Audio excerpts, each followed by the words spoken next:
Greetings, people. We're back. Third day in a row. Are we back? Does that count as back? Being back? I don't know. We're back at Flight Sim, guys, and I am standing in the back of a very empty, for now, 737-800, and we will soon be flying this thing to Spain, to Bilbao. The day is getting on. It is 8 o'clock PMs here, and it will be 9 PMs in Bilbao, so it might be a kind of a dark, nightimey sort of landing. I don't know, but probably will be. Mr. Von Doodles is with us. Welcome, Mr. Von Doodle. Did you see my post on your last stream, by the way, your elite one? Because I posted and then I hung around for like 20 minutes and you still hadn't noticed me. I took the one where I told you that it was the rule to stream for 6 hours. I don't even know if you saw it. But yeah, I couldn't hang around for too long, but...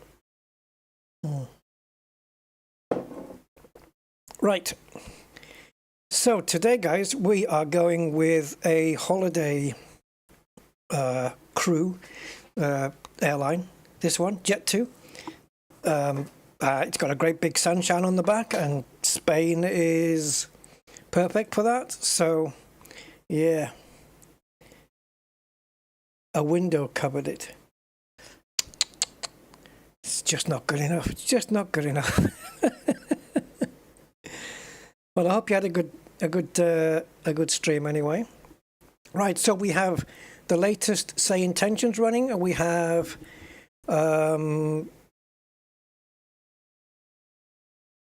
I was going to say something else. The latest. Oh yeah, the latest GSX as well, guys, which is very much changed. I've set this plane up so now when it loads, it doesn't have the stairs up on the door and the door open. It just sits like this, which I think is better. And then we can bring the jetway in when we're ready to board. Talking of which, 5 hours. Oh, nice. Okay, cool. And you got nice, man. You got it done. Oh, awesome. So I guess they must, even though it's over, they must still give you time to scan that. That's really cool. So we're on the 800, which also now has the high definition update. Look how lovely those seats are. The slight specular lighting on the edge of the seats here. We are spoiled, guys. When it comes to flight simming now, we are just spoiled, rotten. It's crazy how good this is.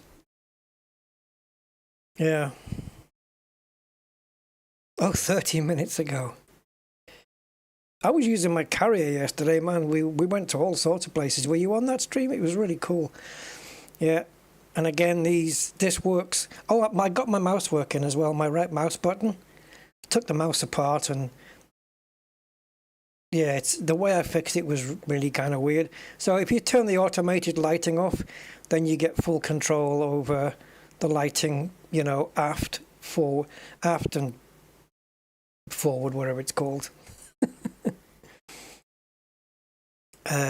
Yeah, so if you turn this off here, then you can control the aft, the forward, white, medium, bright, whatever settings that you want, which is, I think it's fascinating. But if you leave it on automatic, then the plane will do it. Like, so when you're up in the cruising altitude, I guess, maybe at night time, it dims the lights, I guess. I don't know. Or maybe it dims the lights in the day. Anyway, right, here we go. So here is the cockpit of the beast. And I should sit down. So, outside, package holidays you can trust. Yes, your packages will be going on holiday. You'll be going somewhere else. I'm sure that's not what it means, but oh, okay, yeah, never mind. Yeah, and we've got some EasyJets over there with Freddie Mercury. Yeah, on one of them.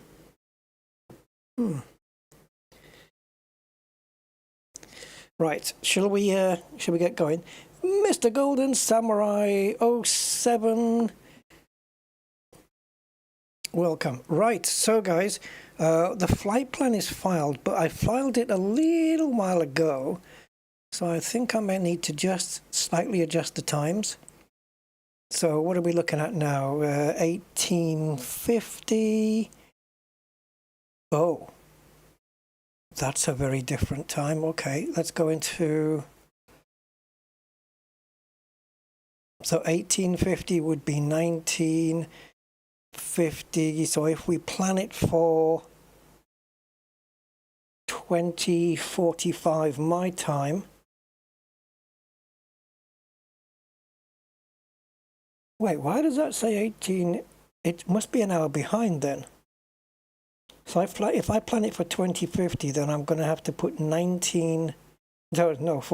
I'm going to have to put 1945 into SimBrief and then generate the flight again, which means I'll have to, because the first thing I need to do is confirm with ATC that the runways are the same.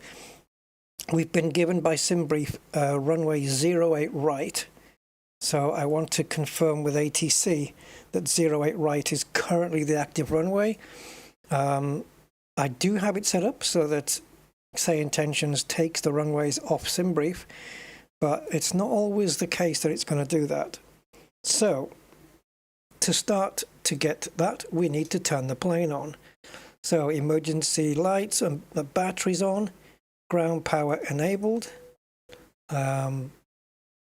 navigation, GPS on, flaps set to the up position, bada bing. What else? I think we're good for now. Just really need to focus on this first side, really. I think we're good for now.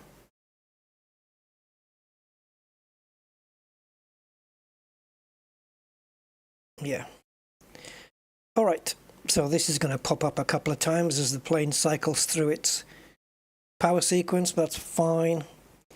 It's power on self-test. Okay. Is that the Garmin that does that? Power on test. Okay. That's Garmin, isn't it? Oh, yeah, we're not running that on here. So guys, GSX has been updated to version 4. It has now been patched twice, so it's now on either 402 or 4002. I can't keep up with that. But if we take a look at it, check how different it is now. Look at this. That's pretty cool. It's the same, same things. It's just it's got some, symbols and things there, which is nice. Can't see that bottom one. Oh, there you go, spaghetti junction. So reposition aircraft. Let's bring this further down. I wonder if there's a way to make this a little bit smaller, though. Yeah, see, there's no scrolly bar here. Is that... Why have you disappeared? That's worrying. Are you going to come back? Okay. I don't recall it being... All right, so this is fine. Control-Shift F12. Is that what it is to bring this up? I didn't know that. Right. So we can operate the jetway when we get the boarding. If we do boarding, it'll do the jetway anyway. Now, the new thing in this is it must disappear after a certain time automatically, I'm guessing. The new thing in this now, if you recall any services, or if you call any services such as waste management, de-icing, fuel truck, those, any of the ground services, they will bill you now. They will send you an invoice, a proper one with realistic values, realistic amounts. You don't worry. You don't have to pay anything. You don't have to go and buy ARCs. It's just there for a bit more of a immersive thing. Now, I don't know where that would be. I don't know where they are. Oh, look at this. Showing you diagrams of the two airports. Dismiss PMDG ground power unit. Next page. What is this? So this is where we are. This is Gatwick. Oh, you can't see it, guys. Wait a minute. Wait a minute. I can fix. We can fix it. We can fix it. Give me a sec. Add window. Where's window? There, window. And we'll call it map, I guess. And now we're going to call it airport diagram viewer. And yeah. So I'm looking at this. I was about to say, I hope when I scroll in I get the numbers. How cool is all this? And then you've got traffic you can put on as well. Does that work? Follow user. Yay, there I am. So this grey gap here is the building. So if I close this window now and then go into it again, but for Bilbao, does it come up for you? Yeah, it does. There you go. So that's the Bilbao. I have no idea whether it's ILS or any such thing. Next page. Oh yeah, there it is, administration. That's where the bills are. So yeah, you've got your sim brief here, look. Your sim brief, there's your flight plan, there's your summary. And let's go back one, it had the weather, right? Oh, dude. Top of climb temperature, 46, well, minus 46. QNH 1023. Good evening, Andy. How you doing, my man? Let's check out this administration. Price list at Gatwick. Ah, yeah, because they're all going to change. And of course, depending on the size of the plane, so refueling, look at this. And these are proper frickin' rates, guys. That's not bad. £3.11 for a gallon of jet fuel.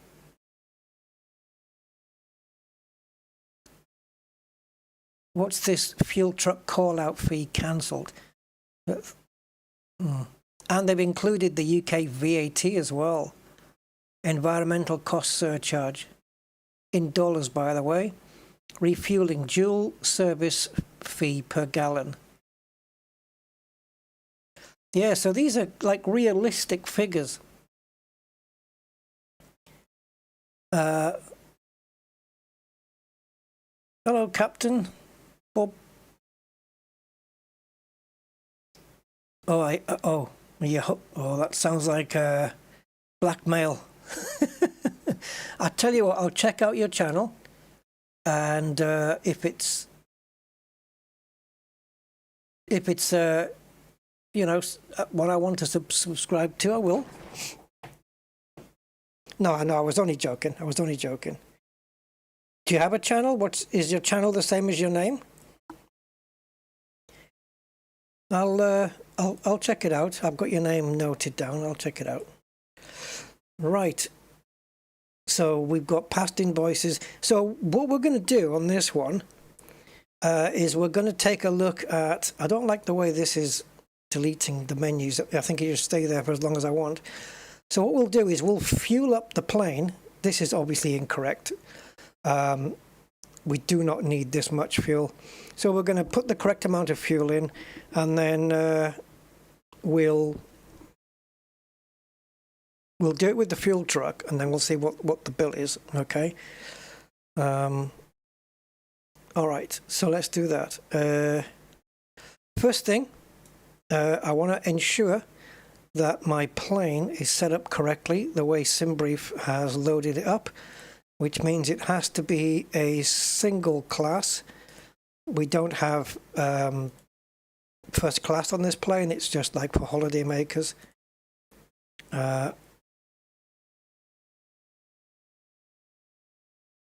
Am I in the wrong menu? Ah, no, there we go, single class. I was going to say, I was wondering where that was. I didn't realize it was, or didn't remember it was 14 pages deep, but okie dokie then. Wait, oh yeah, startup Rusty Clean, that's fine. So, aircraft, no, go back again and again, FMC, there we go. Okay, are we up to date on the air rack? Yes, we are. So let's get the position. We are currently at EGKK, Gatwick. We are at gate 10.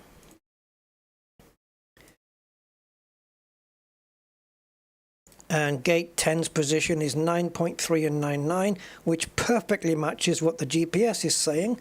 So we'll pop that into the scratch pad and pop it into the position. Okay, now the plane knows where it is on the planet. So into the route, and we can't do a flight plan request yet because we need to import it into El Tablito. So let's import it in. Right.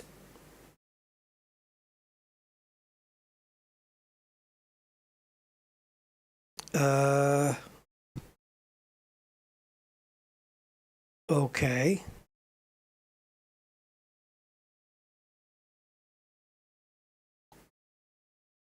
What's going wrong? Yeah, I figured you were. I wondered what was going on. Please confirm the iCow code.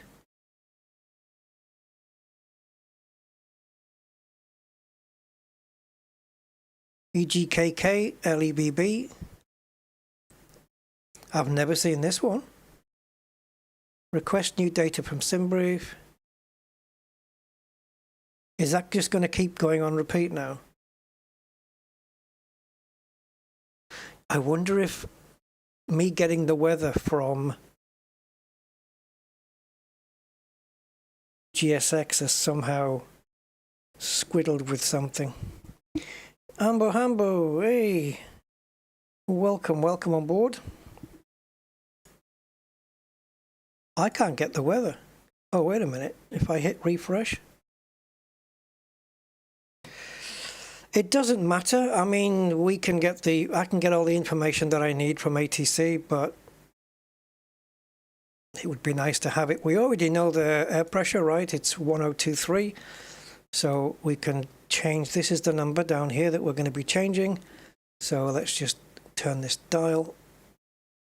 Oh, we can't. We need to get rid of the toolbar. And now 1023.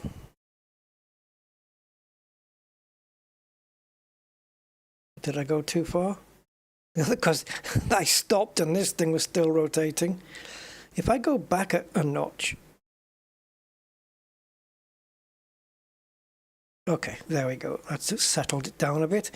Right, okay. Right, so now we're going to tune into the ATIS because I want to confirm that I won't. I'm going to do it manually, so let's do 136, and 525.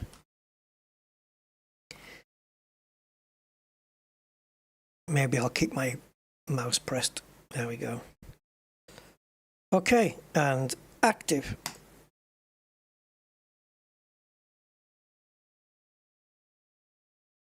Advise on initial contact. Have information popping. Papa. Okay. London Gatwick Airport. Information popping. 18300. Arriving and departing runway 08 right. Yes. Wind 070 at 13. Have okay. Temperature 21. 0.14. UNH 102. Transition level 70. Military aircraft operating in the vicinity. Maintain vigilance. Okay. Advise on initial contact. Have information pocket. There we go. Lovely. And that will just repeat now. Right, let's tune in to clearance then, and we'll get IFR clearance to Bilbao. Make sure that we're going to be okay. So that's going to be 121.955.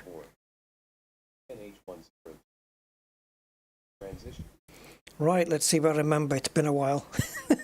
How long has it been? Right, what's our flight? Chanex. Chanex? No, Woodjet 2. Did you give me the wrong... Wait a minute. Jet 2. iCow. Come on, SimBrief. Yeah, EXX. Call sign Chanex. Okay, so Jet Holidays call sign is Chanex. You learn something every day. Okay, Gatwick clearance. This is Chanex 2627 with information Papa requesting IFR clearance to Bilbao via runway 8 right. Let's see. I'll give you more than 1 second. I'll give you 2.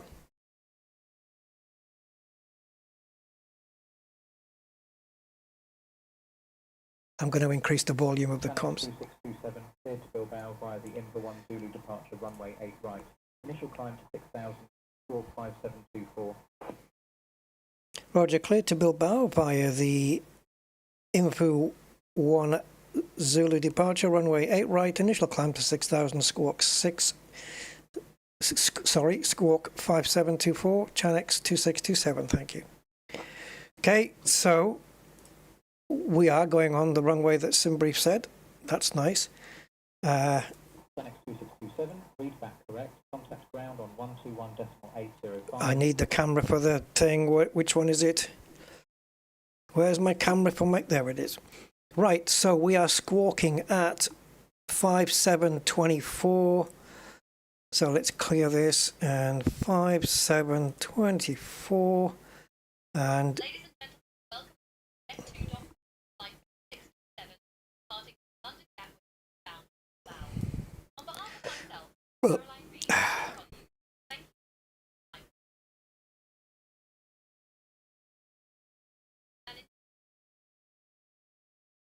you. I don't...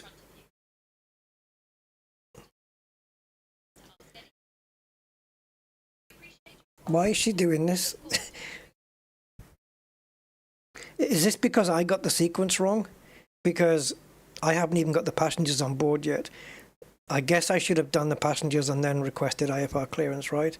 Anyway, passengers, let's get them on board officially, and let's get the fuel done as well. So fuel today is going to be 8.25 tons.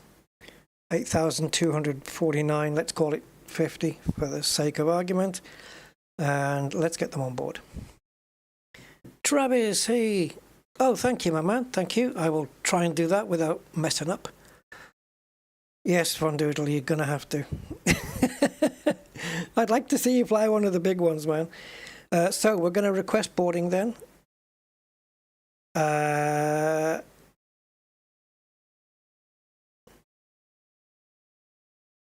Oh, this costs... No, use Jetway.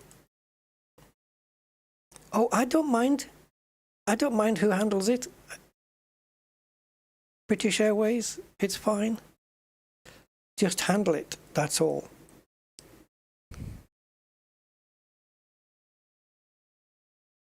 Now, here's the thing, right? When you come to put the... I didn't need the back door. When you come to put the payload... Sorry, the fuel in,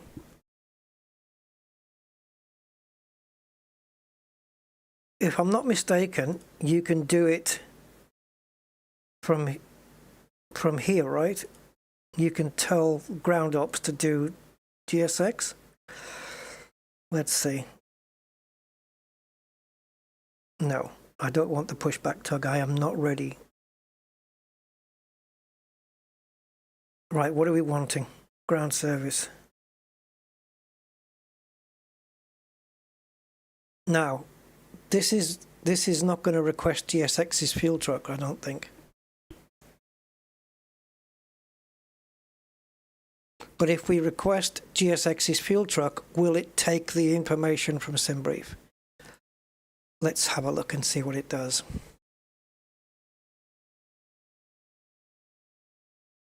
I do believe you might have to refuel before you get the passengers on board, but meh.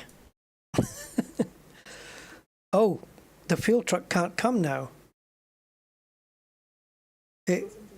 Well, it can plug in here, but unless it can squeeze its truck, because is this in the way? Let's see. I don't see the fuel truck on its way though.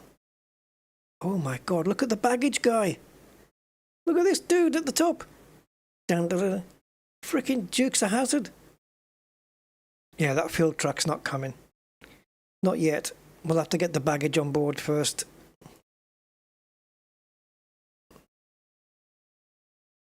Come on. Now we have to frickin' wait. All right, well, let's wait then. Righty-ho. In the meantime, let's do this. Uh-oh, we're in trouble here, guys. I can't do the flight plan because it hasn't loaded. It hasn't loaded it here. All right, what I'm going to do is I'm going to edit my flight. And I'm going to generate a new one.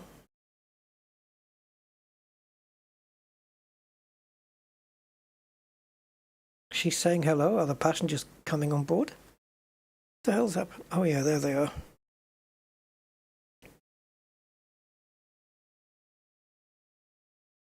Yep, passengers walking down the jetway there. We might be in a bit of trouble here though, guys. If I can't get this loaded in.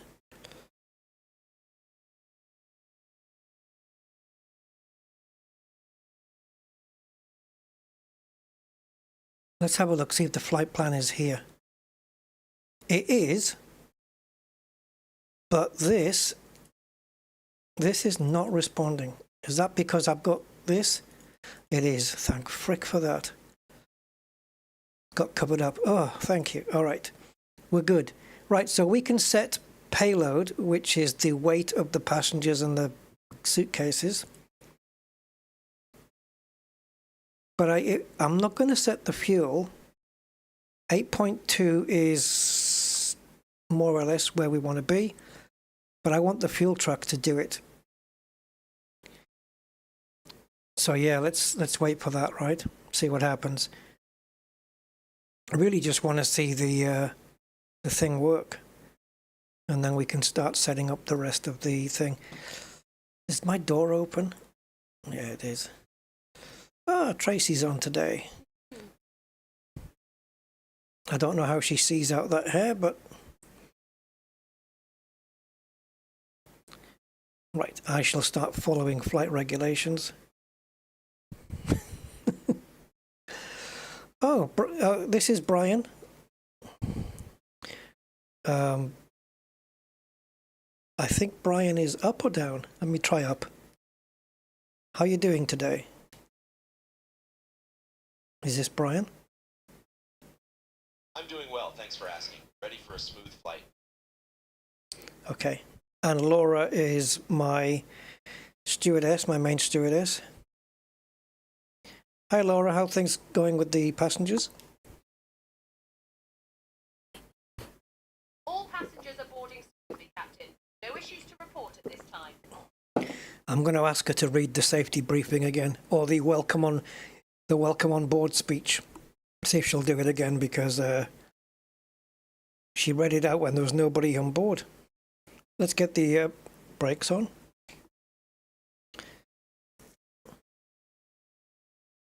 And we've got the VSDG system working as well, which is very cool here at Gatwick.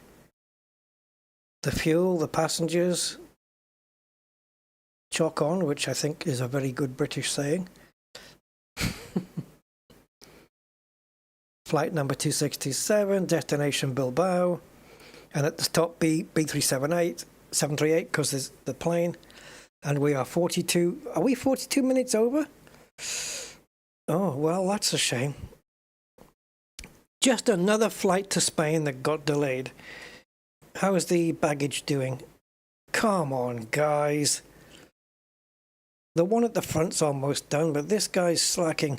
It's not his fault, though. It's because the baggage cart came a little bit later. And look at the sunset we've got here. So we're going to be probably taking off at what I like to call the dimming of the day. And we'll be landing at night in Spain. Package holidays you can trust if you fly with Rust. E.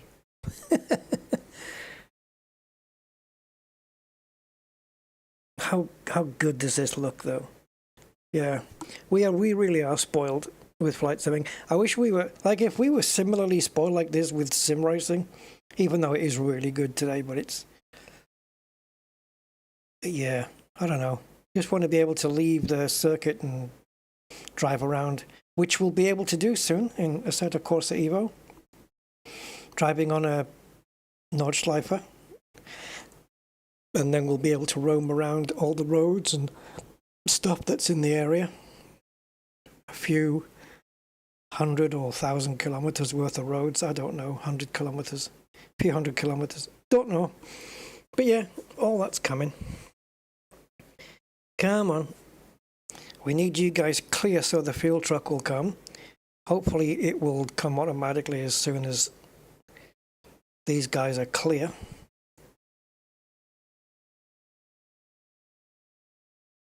And then we can get the bill, see how much the fuel is. But essentially they're not going to give us any, right? Because we've already got too much fuel on board. So I don't know how it's going to work. Are they just going to drain out the fuel until it gets down to 8.2 tons? Or are they going to just drain it all out and put their own fuel in? We've still got 104 passengers to get on board. All right, off you two guys go. Go on, both of you.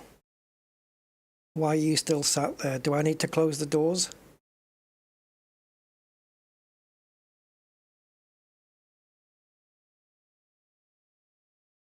Why are you still here?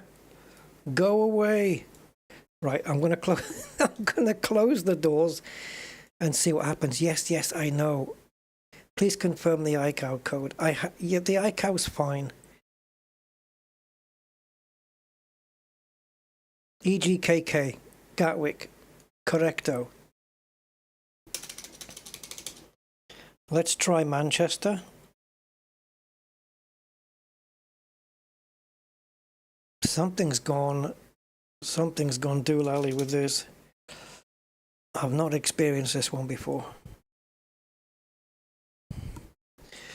Yeah, okay, we can't get the weather.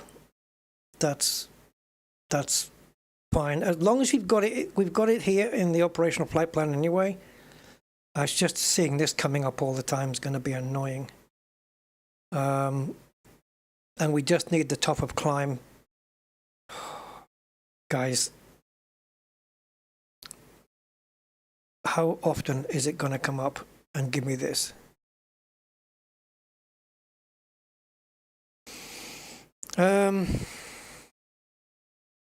Doors.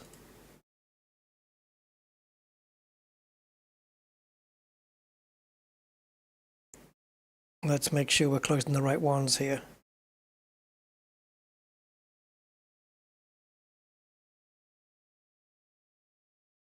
Okay, you can go now.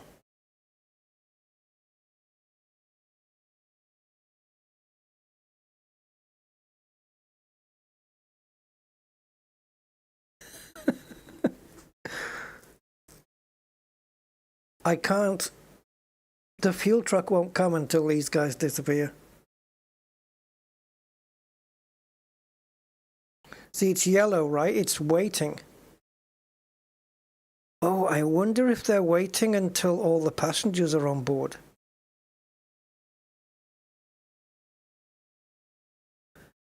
Okay. God damn.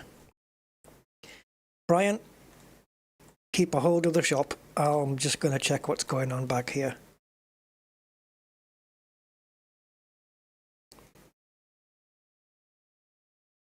And I can speed up, watch. I can change the speed to something ridiculous. Whoa.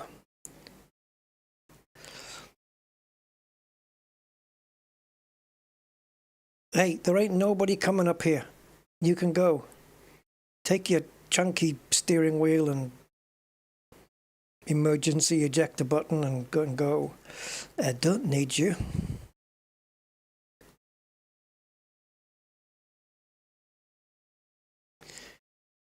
So we're getting, what, 164 passengers according to SimBrief. And I don't know how many seats we've got on board, so how many empty ones will be left. I think this is too fast. Let's get it down to around 1.7 maybe. Yeah. Quick walking speed. This is a big dude. Lara Croft gets on board again. Oh yeah. Yeah, I can only guess that the passengers have to. So we'll leave the fuel for now, but I'm just wondering if I don't set it here, can I come back to this page? Because I ain't carrying that much.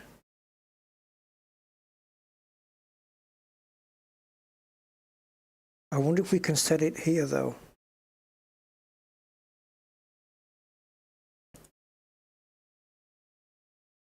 Yeah, PMDG's got its own fuel truck, so if all else fails, we'll have to try and get... Otherwise, I'm going to have to tell the plane that we've got 11.4 tons on board. So let's go and select the route. Runway 08 right. And load. Hello. I shouldn't have that door open, really, but meh.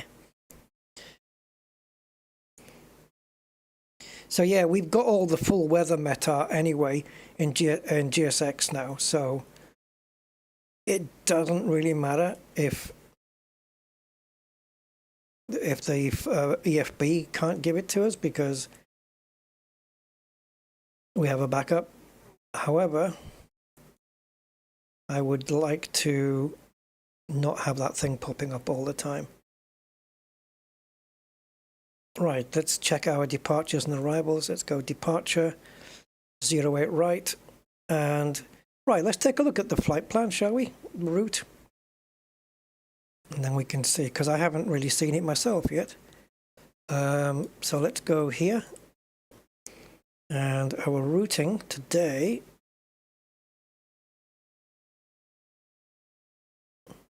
she's just helloing everybody.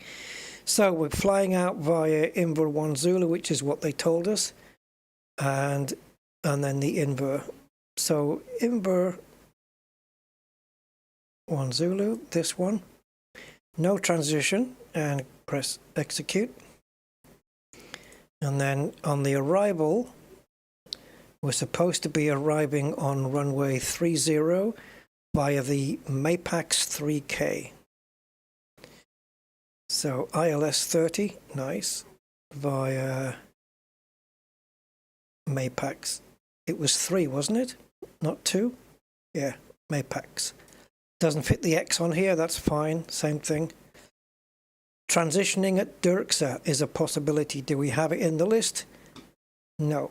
If it was, it would be here, and it isn't, so we're not transitioning there. So let's just say execute.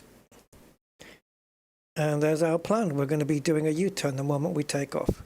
Isn't that lovely? Right.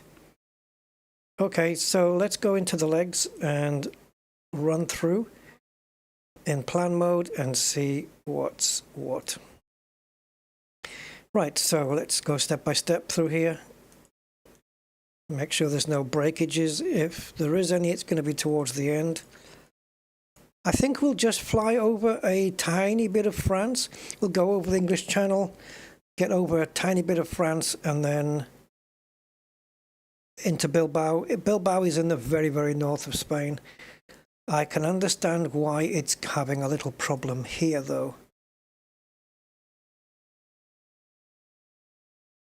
It's going from D1 to UVake and then to the center fix.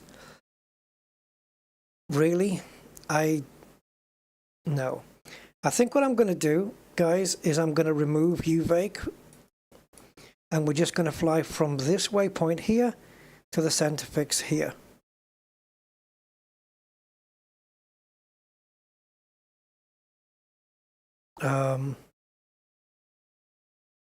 Yeah. So we're going to take the center fix here and move it up to where UVake was. And now this dotted line should join the two up. That looks a bit cleaner. And then we'll go over to the final and onto the runway. Sweet. Yeah, that little deviation there, not really into doing that. Right, are the passengers all boarded? If so,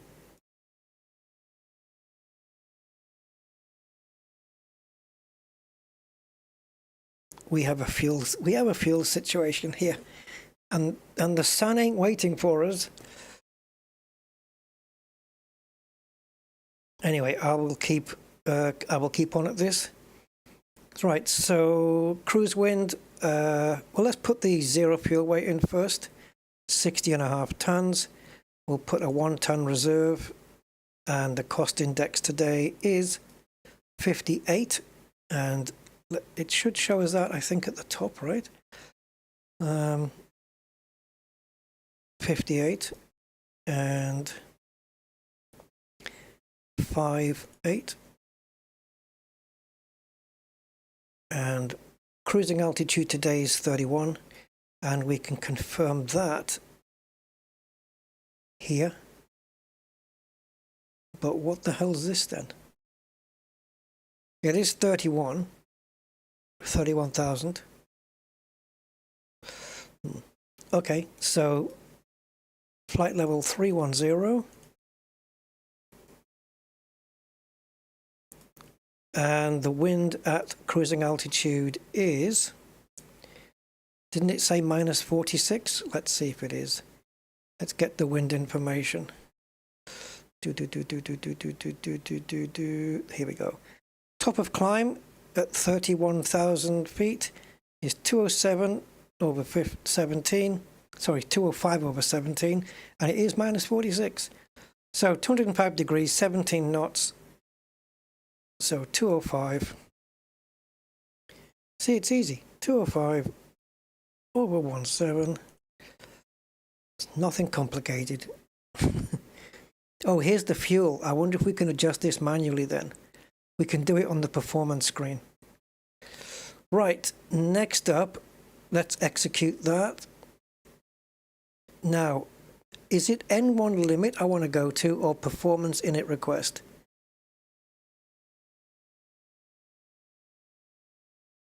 No, it's not performance init, and I did it as well.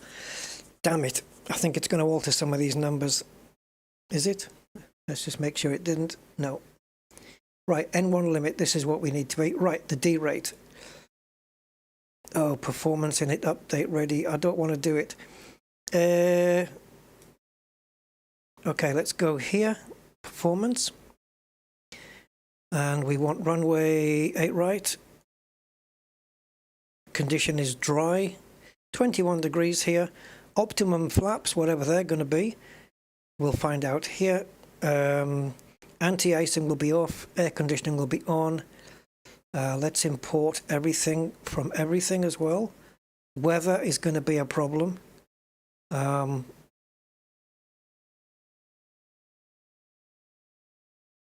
need the outside air temperature. I already know the QNH. So let's go and let's see if it will still calculate, even though we don't have the weather. I may have to put them in manually. Okay, so the wind.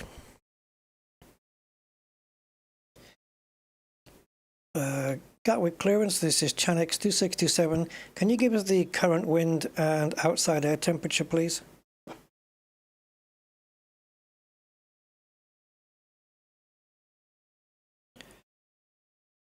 Fanatec 2627, wind 070 at 12 knots, temperature 20 degrees Celsius.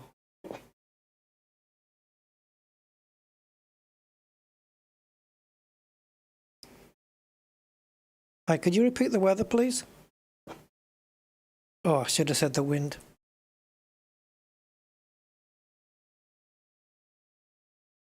Fanatec 2627, wind 070 at 12 knots, temperature 20 degrees Celsius, QNH 1023. Roger, thank you, Chanex 2627. So, takeoff rating 1. I've never had to do it that way before because I've never had the weather not come through for us. Oh, okay. Oh yeah, it's the cell it wants, isn't it? Cell temp 53. So this is basically telling the plane how much thrust it's going to need for takeoff and how much throttle reduction and whatnot. So let's go to takeoff now. What flaps have you recommended? Let me guess. 5. VRs are, or the Vs are 49, 50, 51.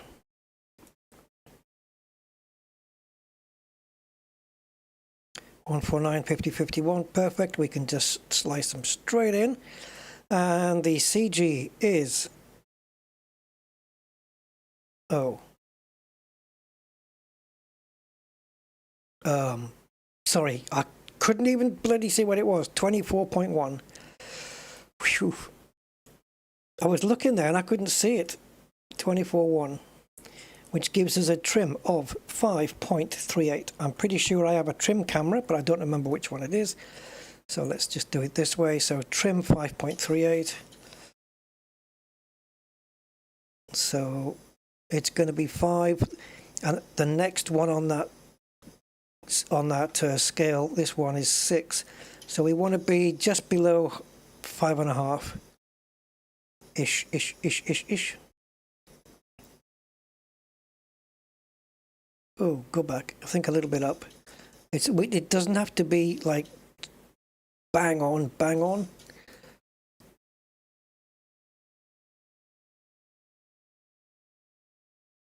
See, that I would say that was 5.25. I would say there. If I have to be accurate, I'm going to say there. Okay, right, we are good with everything minus fuel. And what the frick? Okay, so I don't know what to do here. I don't know why GSX hasn't released those. What I can probably do, whether it's going to work, can I have AI? What does that mean, Elliot? Can you have AI? In what sense? You can have it in this. Right, we want to release the chocks, but not yet because we need to get the thing on. Oh, can you have a window seat? Of course. Do you want this one overlooking the wing? Or would you prefer maybe something a bit more forward, something a bit further back? Yeah, of course you can. Right. Everything is good here. There's nothing else to fill in for now, except we've got climb and cruise. And now, am I thinking of...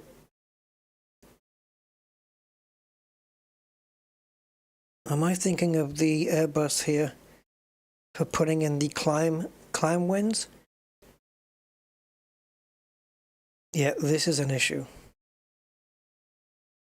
I think what we'll do is we'll just put the correct fuel in And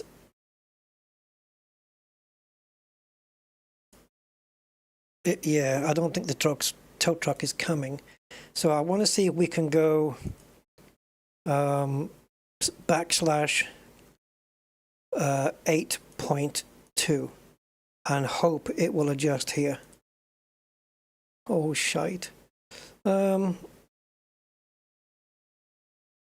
right, so GSX is our only thing here.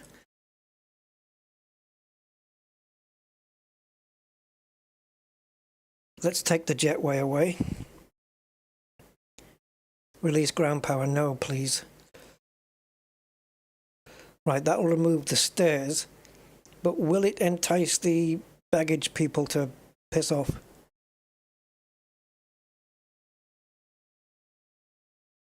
Oh, this is ridiculous. So we want to really cancel the boarding now.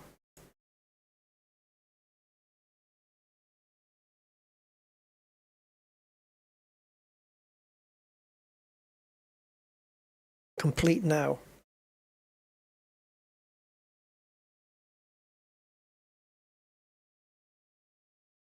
Refueling completed. But it isn't. Okay, forget it. Forget it. Those people are just going to have to stay there. So, ground vehicle services, fuel truck request, and hopefully when it arrives and does its thing, it will fill up the correct amount, and it'll probably ignore the GSX vehicles as well. We're just not going to get billed. I have no idea why these guys are not moving. So all they need to do is drain the fuel out, because we are overfilled here. And we want to see 4.1 in the left wing, 4.1 in the right, nothing in the center, and 8.2 in the total. And if they can't fit 4.1 in the wing, we'll have to put a little bit in the middle, in which case we'll enable the center pumps. And then we can get the APU on. What I don't know is if it can take the fuel out.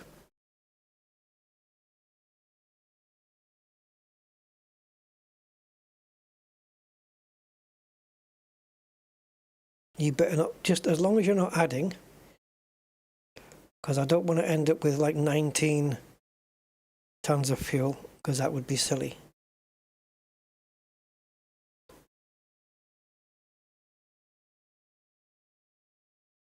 On the Phoenix, you could literally just walk outside, open the body panel, and remove the fuel yourself. Is this actually doing a frickin' thing? All right, maybe. The only other thing I can think of... wait, yes. Is here, weight and balance.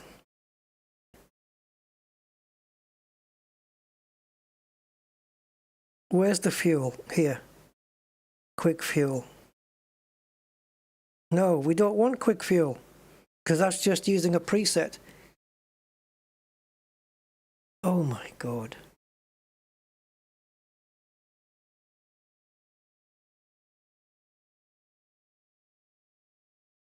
How do we get fuel out of this plane, guys? Let's go to menu and PMDG setup and realize that's not the correct place to be. Let's go to FS actions. Let's go to fuel, and we're just going to have to force it. So the correct number we want is 82. Oops, I apologize. Let me get rid of all that. Is 8249. Let's just put 8250 in and hit it there. Verify takeoff speeds. Yes, okay. Are we done? Oh my God, it's using half a frickin' kilo in the center tank. I'm not going to turn the center tanks on for that. I don't think we're going to need it, but if we do, I'll turn them on in the flight. Yes, I'll verify the takeoff speeds. All right, so let's go back here, and we want to go to, I don't want this load, but let's do it.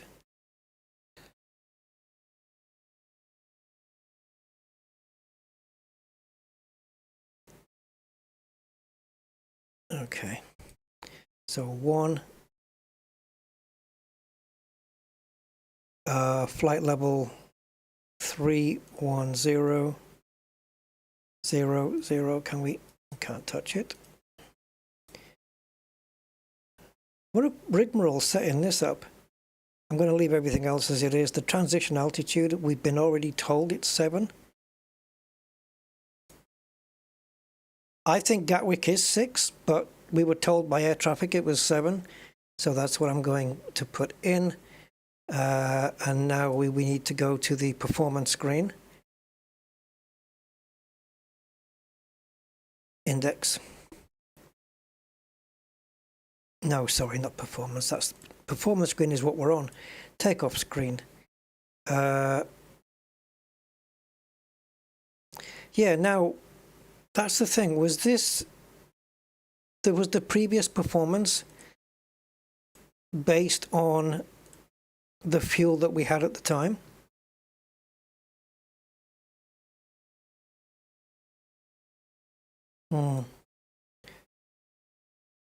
It is a little different. Do you know what? It doesn't make any difference. All right, guys, let's do this. Let's fire up the APU. So aft fuel tank on and APU firing up.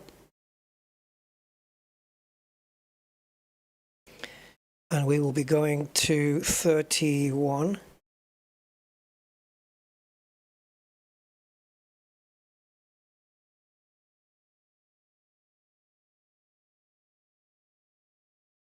Let's just see this thing fire. I've got all of these vehicles just like the stairs are there. I'm going to, even if I close that door at the back, I don't know why the jetway didn't close the door. This is so messy.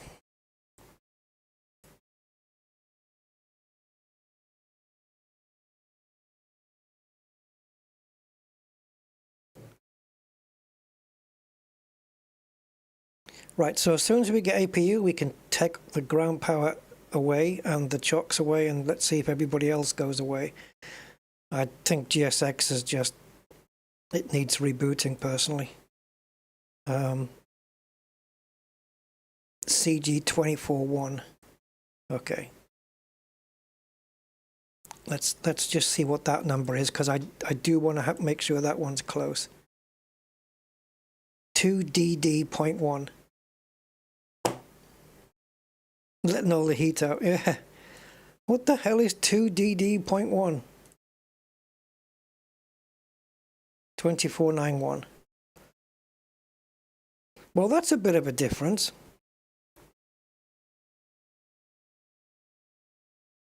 That's gonna, that alters my trim now. So 511. Dude. Like, this is all stuff I haven't encountered before. That weather thing really hasn't helped very much. So the new V speeds 147, 148, and we've got 149 to 151. It's fine. It's a little bit extra power, but nah, don't matter. Right, are we on? Right, we're on APU, so we're going to switch over. Turn off ground power. Put on the remaining fuel pumps. Let's get the window heats on and all of this and this. Do I need that one as well? I don't think I do. No, that's I knew it. That's a test thing. Right. Right. There's a couple of things we need here before we get going.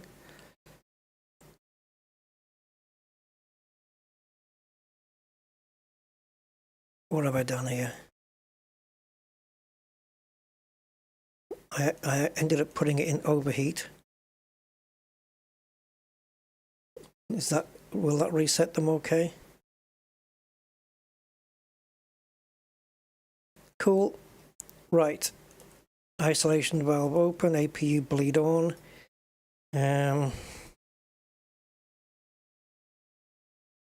Right, things we need to check is the landing elevation for the airport we're going to. So we can do that here and here. And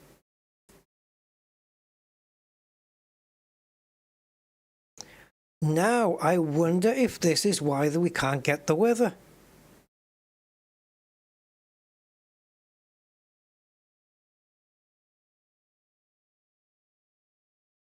Has it forgotten my Navigraph stuff?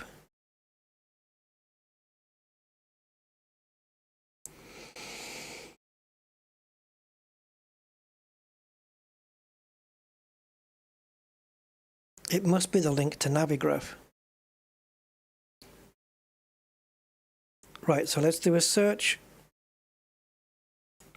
And we want Bilbao, LE. You can ignore the flight on the screen. That is something completely different. And we want, what are we looking for? Approach. ILS runway 30.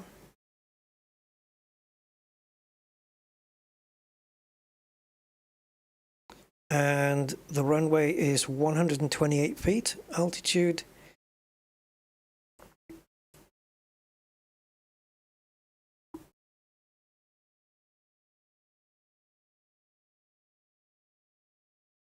Why you just go away? Okay, so decision altitude then for me will be, I think we are, missed approach climb, right, I think we are we class D?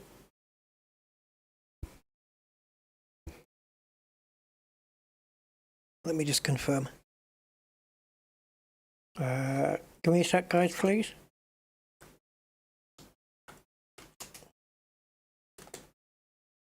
Mm.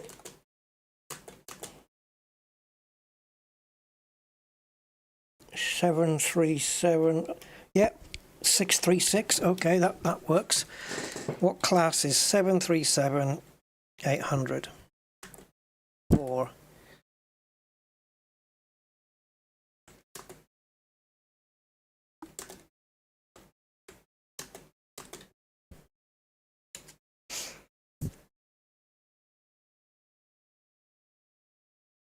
Oh, okay, it is C. Right, okay, it is C. So, decision altitude then is 420. And airport is 128. And also what we're going to need from this is the localizer, which is a ILS is 110.3, and the course is 296. I can barely fit it on the paper. All right, though, so 128 is what we have, and the closest we can get to that, let me just do it this way. The closest we can really get to that on here is going to be, well, 150 is closer. But I'm not sure whether you round up or round down on this. Because 128 is closer to 150 than it is to 100. And we'll go with this. But yeah, this is important for the pressurization of the cabin as well. So we do need that on. We do not need anti-ice on. Fuel pumps are on. I'm not going to do the central fuel pumps because if we need those, we're already in trouble. Yaw damper on. Anti-collision light on now because we're about to start engines up. And you can go away now. All right. Well, I hope we've got everything in there, because that's been a freaking mess to get all that in. Gatwick clearance. This is Chanix 2627 requesting push and start. I wasn't sure who I was talking to there. No, it's ground. I'm talking to ground, not clearance. Chanix 2627, push and start approved, face south. Roger, push and start approved and facing south. Okay, now question is, what are we facing right now? We're facing north, so we want to do an actual just full 180. Now, the question is though, how is GSX going to handle this? Because we've already got all of the stuff. Oh, wait though, before we do that. How is GSX going to handle this? Because we've got all of that stuff around the plane that needs to disappear.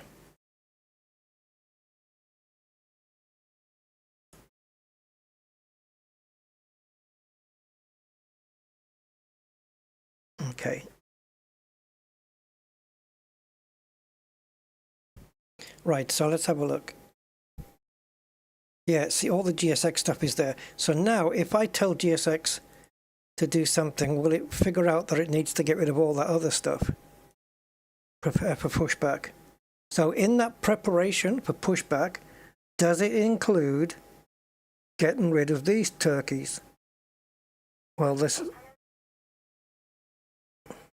You forgot your passport. It's okay. You'll just have to deal with customs on the other end. It's okay this side. It's the other side you've got to worry about.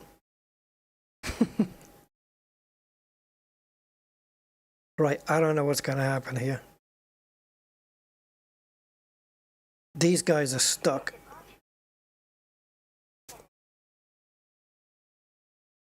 Yeah, Spanish customs. Yeah, they're not going to go easy on you. Trust me. They'll turn you back. They'll put you on the next plane and back here, which will probably be mine. Yeah, they won't let you in. Oh, and the Spanish police, that they have guns, just to let you know there. Especially the Guardia Civil, they have semi-automatic, well, they have machine guns. Yeah, or something like that. They look like the kind of gun that can go do do do do do do. Right, so it looks like baggage handlers have just literally gone on strike. So we literally want to be turned all the way around, so it doesn't really matter whether we go left, right, or whatever.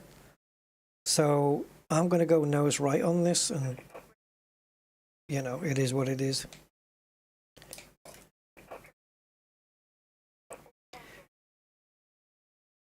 Start at Will. Good old Will, what would we do without him? All right, let's power the engines up then. So let's go to engine right, start the ground.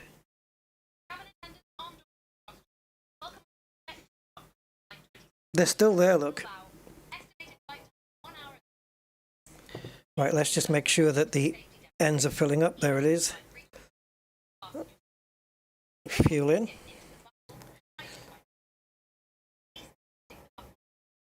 Well, okay, the day is a bit later on than I expected. There's the engine firing. This one.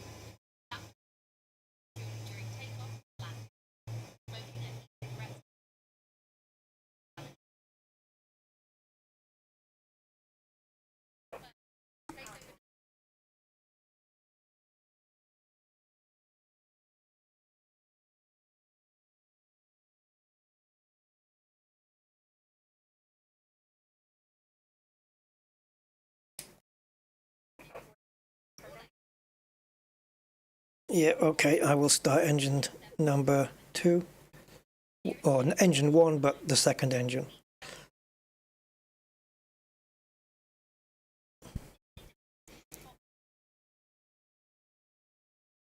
Right, so let's just wait for N2 here to get up to 20, and we can inject the fuel into the engine.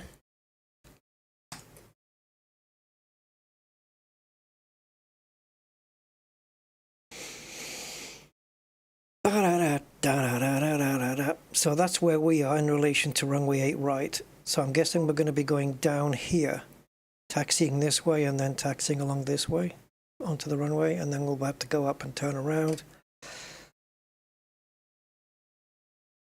Oh, and final altitude, the glide slope intercept altitude, as we want to call it, is it 4,000? No, 3. Oh, hello. No, that doesn't make any sense. What?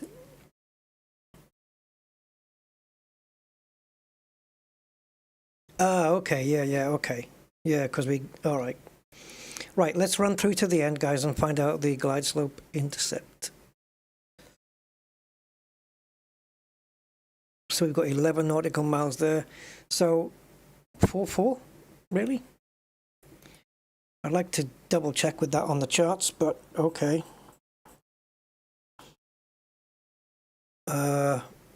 Let me just confirm it on the charts. I believe you. I just like to confirm belt and braces. We need to get rid of that flight that's on there. LEBB.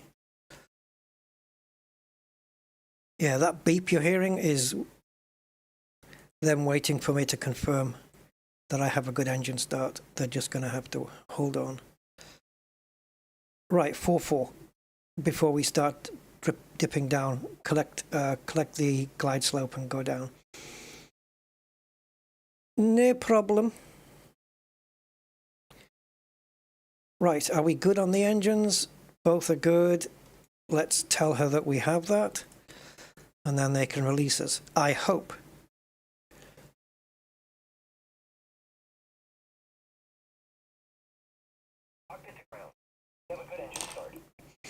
Right, if they don't release this tug, we ain't going anywhere. Front of the plane comes down.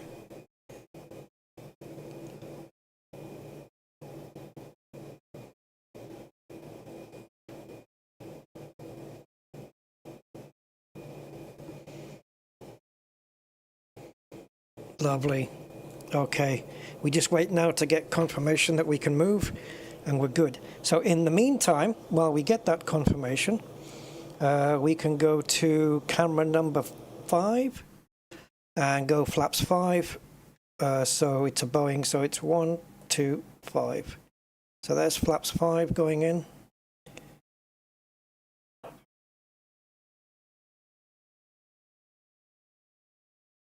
Right.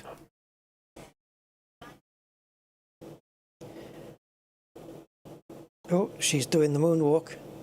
Right, so this one here, we're just waiting for her to wave and say, "You're good to go," and then we can go. There's a few more things to set before we take off and stuff and things, but it's okay. Bye-bye. All right, we are good. So let's take off the brakes. And let's talk to ATC. Gatwick ground, Chanex 2627, requesting taxi to runway 8 right. On request, you're number 1. I know. Thank you. What a compliment.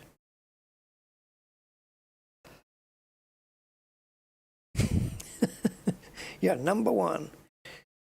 Chanex 2627, contact ground on 121.805 for taxi instructions to runway 8 right. Have you noticed how more realistic the voices are now with that radio sounding voice, that it interferes like it's, you know, that VHF kind of sounding thing? Roger, we'll contact ground on 121.805 for taxi instructions. Thank you. Yeah, you should have handed me off before, but okay. And that's not a euphemism. Right, so, oh, it's already plugged in.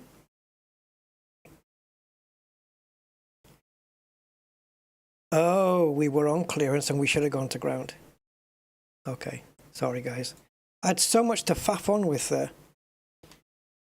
Gatwick ground, Chanex 2627 requesting taxi to runway 8 right. Or taxi clearance, I guess, I suppose. Same deal. Chanex 2627, runway 08 right, taxi via Juliet, Mike, Zulu, Juliet, hold short of runway 08 left. He's had a long day. Roger, taxi via Juliet, Mike, Zulu, Juliet, holding short of runway 08 left, Chanex 2627. Right, so we're going to have to taxi and then hold short on a runway. So, I think we're ready. Brakes are off, bit of throttle, and can we get moving?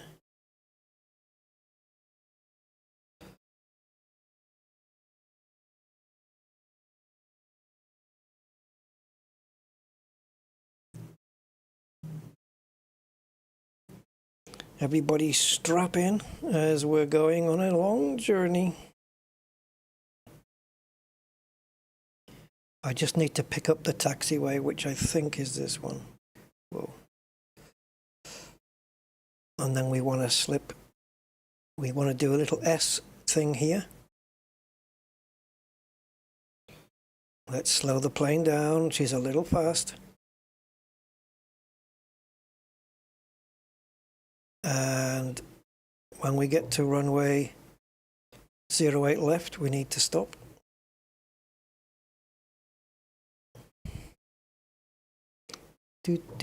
So those green lights you see in the middle of the screen in the background there,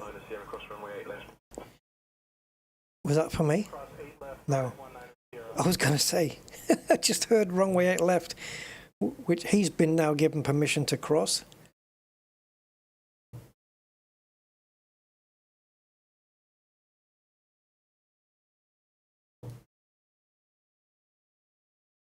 Oh, why aren't you working?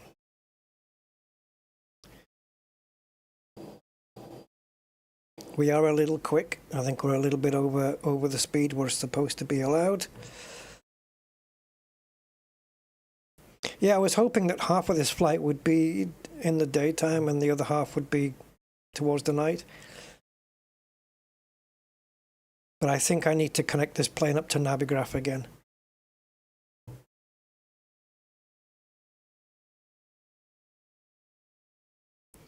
I'll do that another time, I think.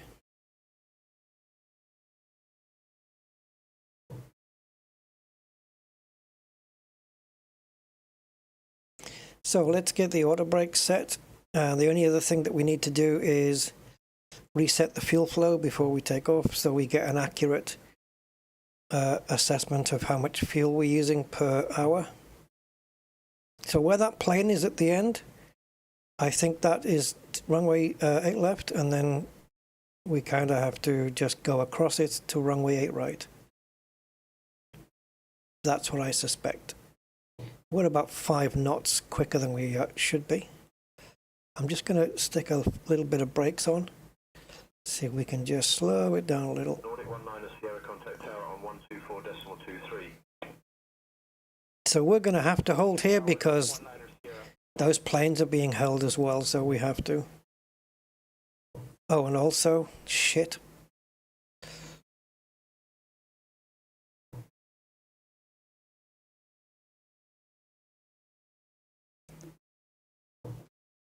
I forgot the lights. And also, guys, there's a couple of things I haven't done yet. Crucial. Crucial enough for me to stop the plane. Oh, has the plane done it already? Okay. And APU off. And the bleed can go off. Now, the only other thing, once we take off, we need to put these 2 switches on, the 2 packs. Otherwise, the passengers are all going to suffocate and die. It wouldn't be my first time that's happened.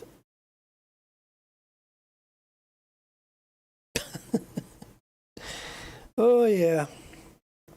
Yes, because that is cabin pressurization. And if you don't put that on, the cabin will not pressurize at high altitude, and there's no air up there for people to breathe. So, yeah, that's not going to end well. There's a plane coming in there, look.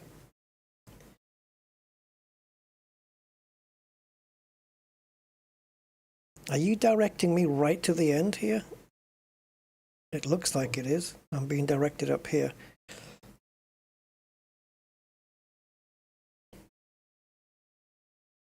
Connect 627, contact tower on 124.23. Have a good evening. Oh, yes, I will. Sorry, I just have to quickly stop this. Connect 627, cross runway 08 left, then continue taxi via Juliet.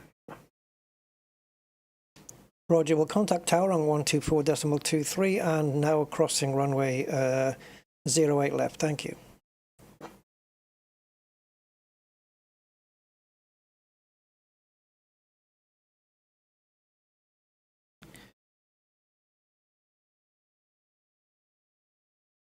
Come on. Brakes are on. Why aren't you releasing?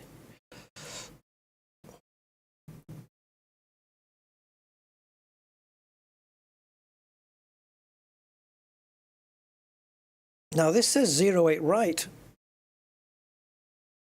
Yeah, I guess we've just crossed it already. Is this the Nordic flight then? Where the hell zero? Oh, there's 08 left. He gave me clearance to cross it, so I'm here with permission. 50 Zulu, contact ground on 121.805. Ground on 121.805. Oh, okay. They've just blown him out. Easy 31 kilo Mike, winds 070 at 12, runway 8 right, clear to land.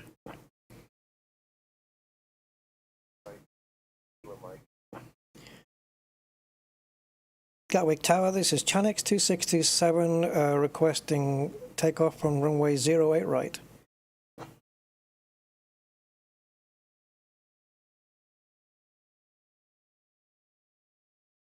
Connect 2627, runway 08 right, line up and wait. Roger, we'll line up and wait on runway 08 right. Thank you. Okay, let's go. So we're not clear to take off, but we're clear to line it up.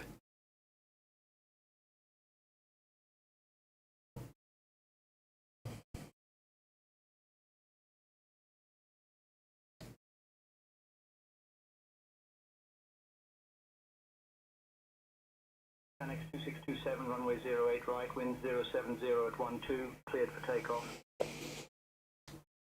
Roger, cleared for takeoff, runway 08 right, Chanex 2627, have a good day.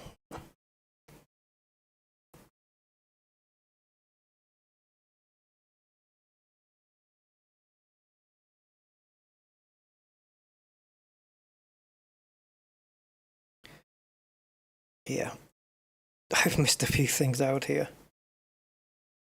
So what was the V2? 151, and then we're going to add 5 onto that, right? And the altitude we've been told to climb to initially was 6.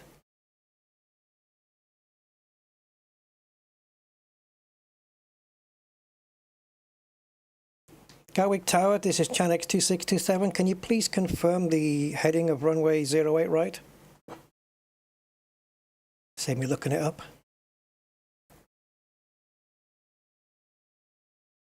Annex 2627, runway 08 right, heading is 075.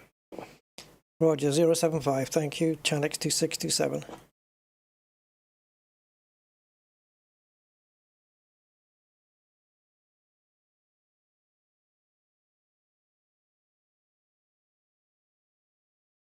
I'm not sure both of these will engage, but yep, okay, we're lucky.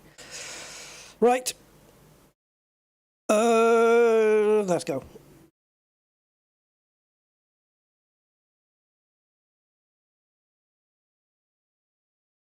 Stable.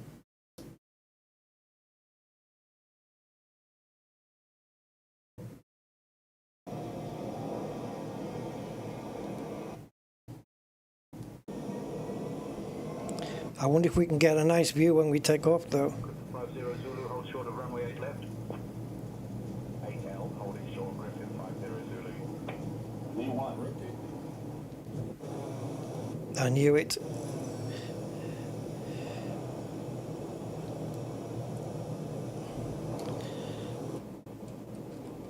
Oh. I'm going all over the place. Ryanair 70 Sierra. Victor, wind 070 at 12, cleared to land, runway 8 right. Gears in, right? Cleared to land 8 right, Ryanair 70. Okay, going flaps 2. Look at the scenery, guys. Frickin' hell. Fanatec 2627. Contact London Control on 134.125. Oh my god. Brian, can you take over the comms, please?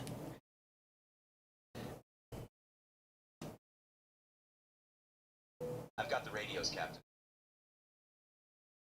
134 what? I don't have that on my list. Brian, can you tune to London Control on 134.125? I can't switch frequencies without ATC's permission. We're currently on Gatwick Tower's frequency. We've just had ATC permission.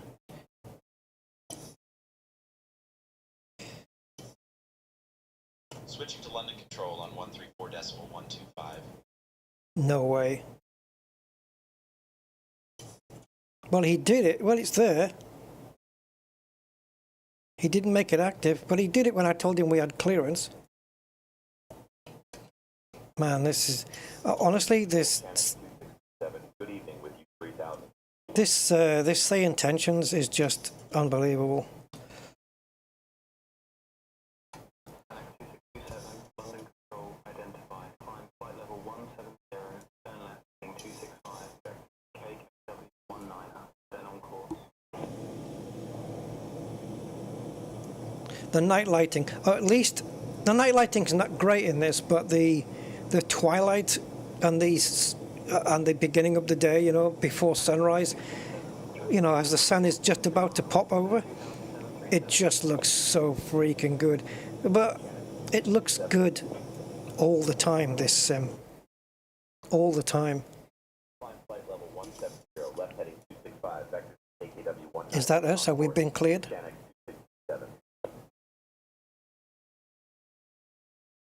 Flight level 170, we're up. Let's go. Cleared up to 17,000. He says going to 19.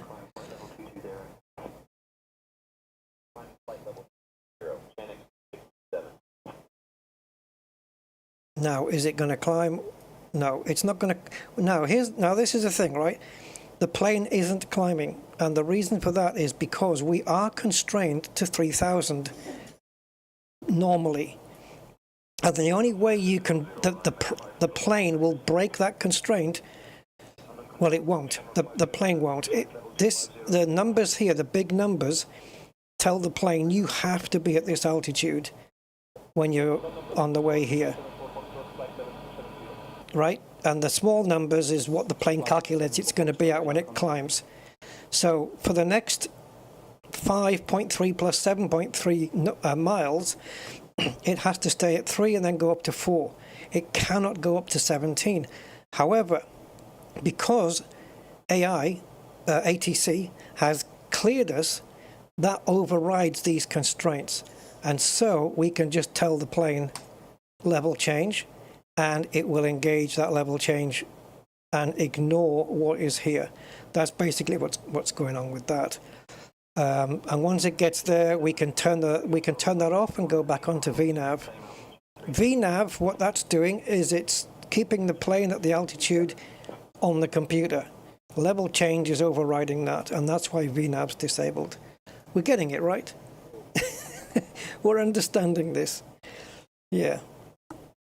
Okay.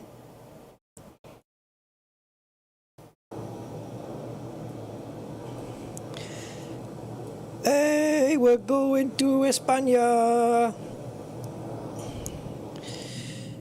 What's that? Viva España.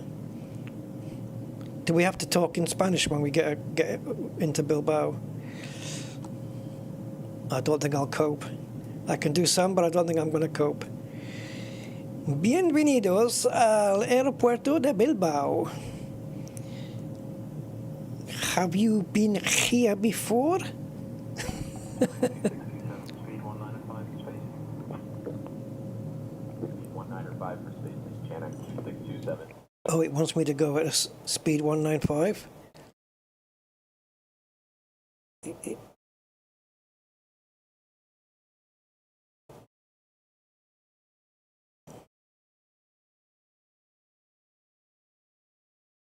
Is that what it means? Speed 195 for spacing. I don't know. I'd rather. 627, climb flight level 60. Flight level 60, Channel 627. I don't want to be at this speed, guys.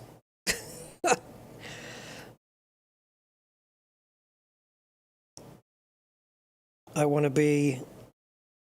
Right now, we're limited to 250 under 10,000.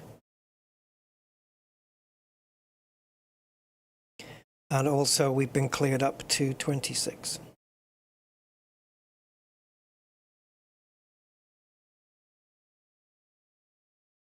So we won't get VNAV back on, I guess, until we get into cruising. Descend and maintain flight level 130.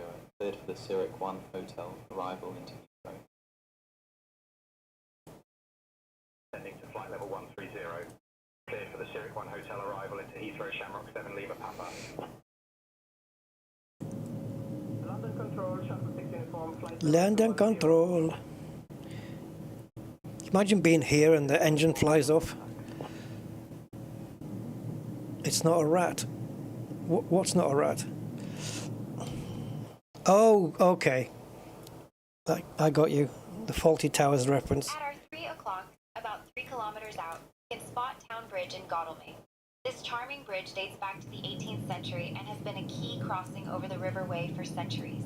Where? It's seen everything from horse-drawn carriages to modern-day traffic, and it even survived the infamous floods of 1960. When is she doing the tour guide? The area into a temporary swimming pool. Though I wouldn't recommend cannonballing off the bridge. Town Bridge is a favorite spot. Where's this bridge? 3 kilometers out. Hello, 314, radar contact. Improved electronic devices in flight mode. Our cabin service is I don't know. I haven't. flying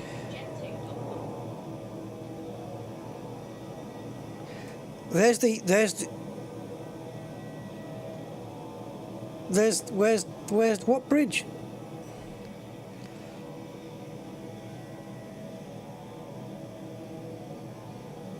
Well, I don't know.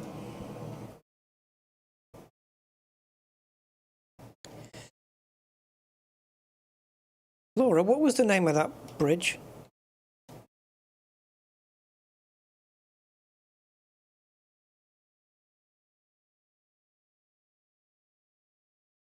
Thank you.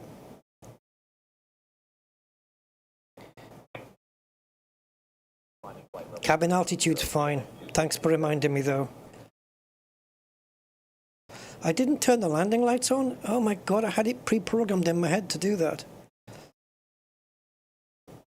We're breaking all the rules today. All of them. That is license, pilot license revoked, seatbelts. I got distracted by too many things, guys.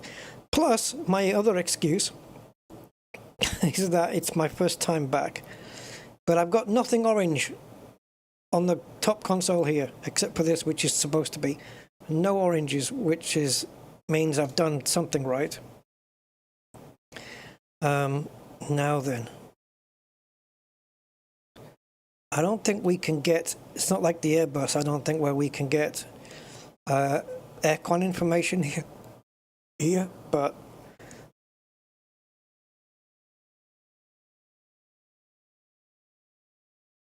that's duct pressure. 627, resume normal speed, speed restriction cancelled. I was going to say, tell me that is not the temperature in the cabin, because that would not be good. See, we can turn the heat up and stuff, but it's just we've got oxygen, but what's the temperature in the cabin? We do have a display on the Phoenix where you can, you know, it shows it in flight. But this is just engine information. And if I keep hitting systems, does it run through different ones? No, it doesn't.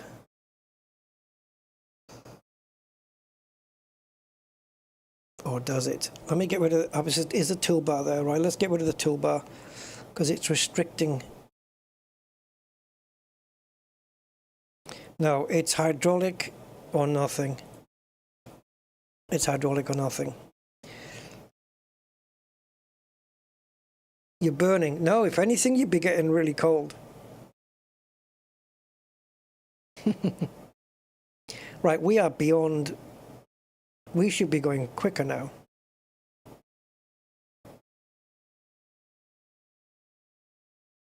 Why are we still at 250?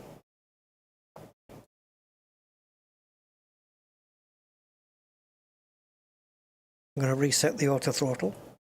Why are you still at 250? In 10 miles, it says it's going to be at 318. Yeah, I don't think you're going to manage that, to be honest. And then Mach, it's going to be Mach 0.7.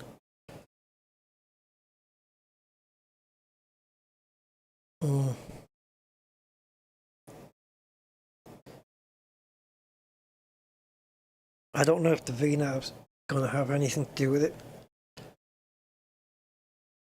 Anyway, we are outside of the constriction. No. Constraint zone. So we can switch it back to VNav right now. And that, will that increase our speed? Yes. So it was VNav, okay. That's fair enough then. So we're on our way up. Ooh. Ooh, have we gone past the O2? Where's the River Thames?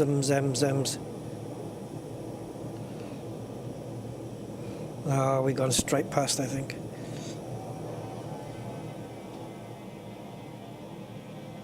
Oh, yeah, no, we wouldn't go past it because it's Heathrow. It's Gatwick we took off from. Yeah, we'd have to take off from Heathrow for that, I think. Gatwick is underneath London, so to speak.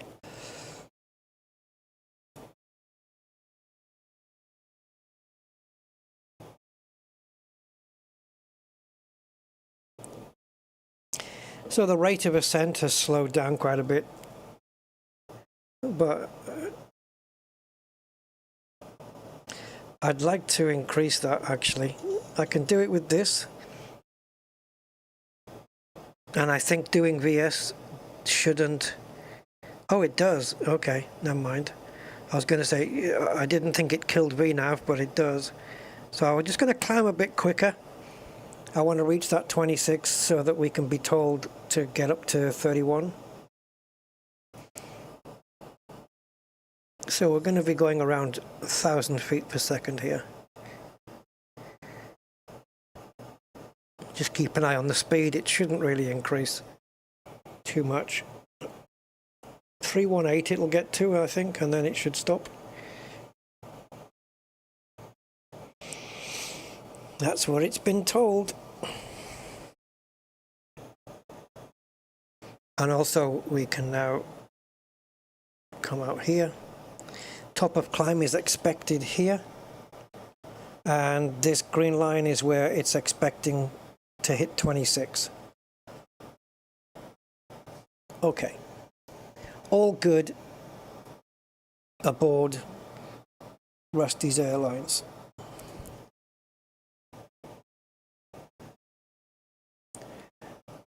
Hi Laura, you ready to serve some snacks in the cockpit?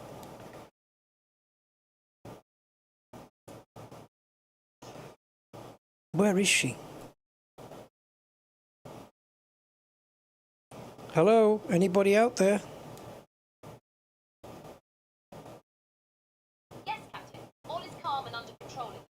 Right. Can I get a coffee and a bacon sandwich? I always have a bacon sandwich on my flights. Understood, Captain. We will bring a coffee and a bacon sandwich to the flight deck shortly. I'll have an alligator sandwich and make it snappy. All right. Flyby? Oh yeah, it's these high definition planes that are a bit choppy doing the flyby. The Phoenix isn't though.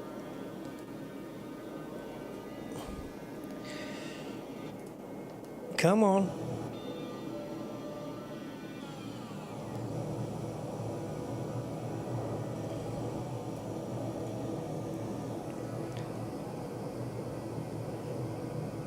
Oh, say intentions. Waiting for flight simulator to send telemetry.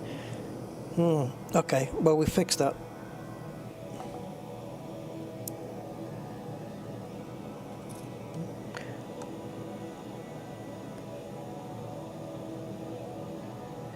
So hopefully next we will get cleared to 31. Oh, I didn't want this view. There we go. Right, we're currently approaching 26. Is that us? 133.6, Channel 94 Delta Lima, thanks for the help. Now, we should be getting up to 31. Have we been told? Oh yeah, we've already been cleared. Brian, you're not telling me these things.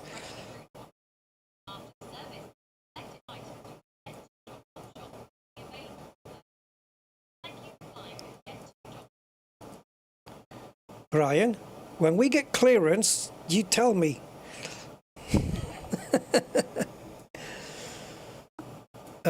Right, VNAV, please, up we go. Now top of climb has moved to here, which is a bit later than scheduled. Yeah, actually, he's a decent guy, he's alright. Look at the light on the glasses though. And the distortion on the lens.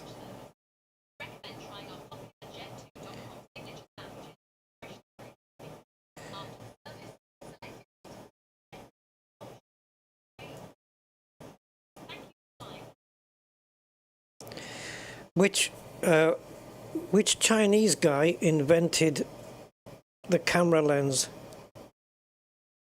Zoom in. Please don't unsubscribe.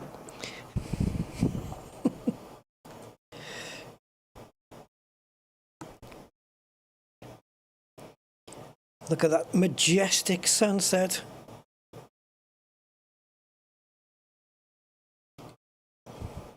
I even started the clock. I even remember to start the clock on this. We can put the logo light on as well, I think, for what it's worth.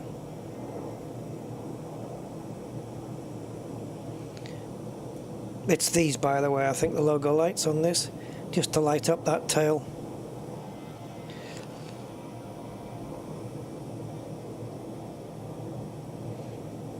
All the passengers in there. Yep, there they are. It took a hell of a long time getting on board as well.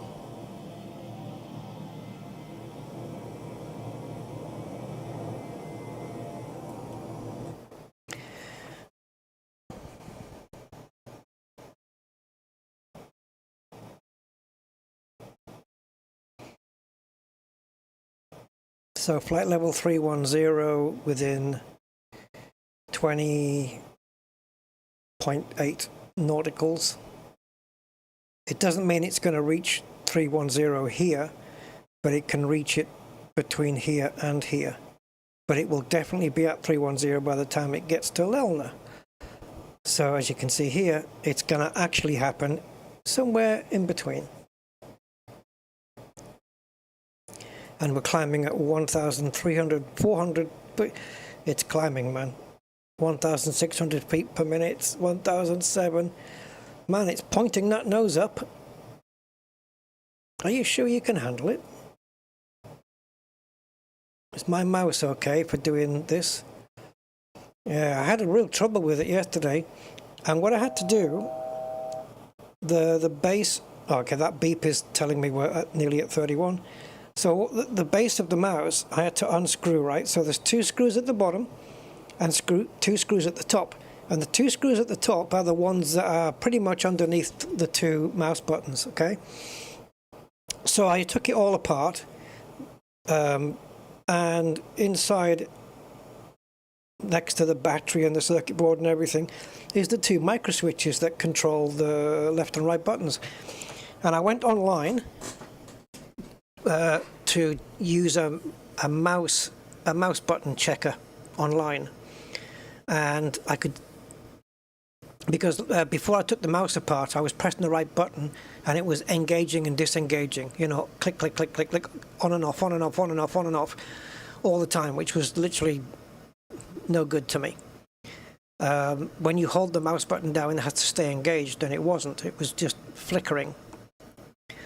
So I took the lid off the mouse and, you know, separated the mouse buttons from the mouse micro switches, and I pressed the right micro switch with my finger instead, and it was fine, absolutely fine, no jittering, no nothing. That was a big relief. So I put the mouse back together again, knowing the micro switch was fine. I cleaned the area around the buttons, made sure there was nothing, no foreign matter that was inside there stopping the button going down far enough. And same again, it was just jittery. So what I did was I unloosened the top 2 screws where the mouse buttons are, which took pressure off the front, and that made it work. And that's weird. That's very strange. So I tightened both screws down again, and it didn't work. So what I did was I tightened down the top left screw. Now think about this, the top left screw, as you're seeing it from the base. So the top left screw, when you turn the mouse over, is directly behind the right mouse button, right? So I tightened that down, and I didn't tighten the left side, but the left button side down, and it was flickering. At least I think it was that way. Basically, on the 2 screws underneath the buttons, one of them is left loose and one of them is tight. So it's forcing on one side but not on the other. I think it's the screw under the left mouse button is tight, and the screw under the right mouse button has been loosened, and it works. So surely loosening the screw takes the mouse button further away from the mouse micro switch. So what the hell?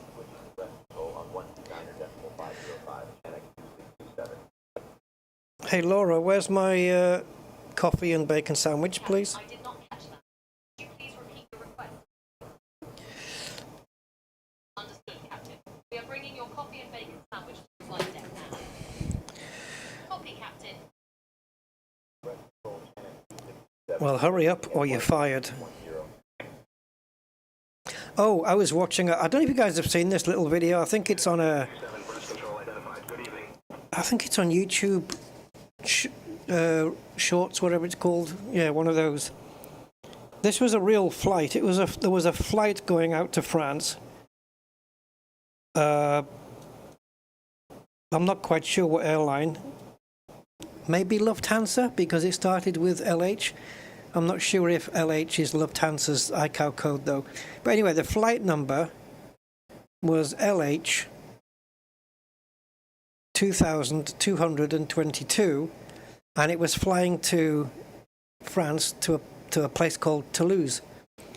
And so when they announced it, all passengers, please reminded that we are now boarding flight LH22222 Toulouse.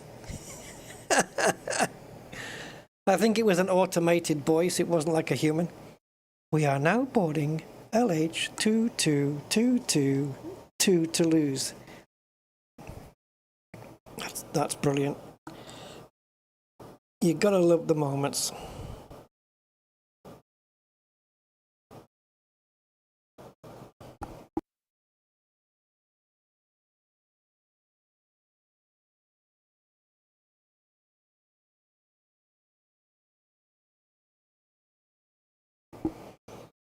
Two to lose.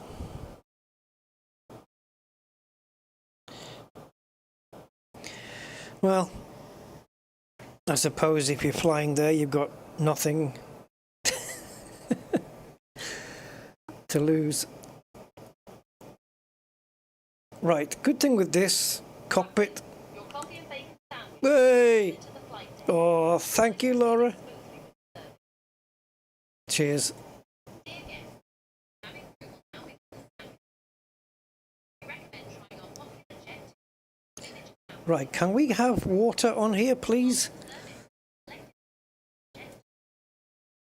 Terrain inoperable.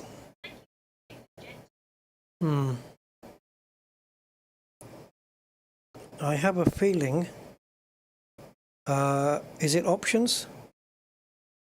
No. Aircraft? Displays? Okay. What we're looking for is cyan on water.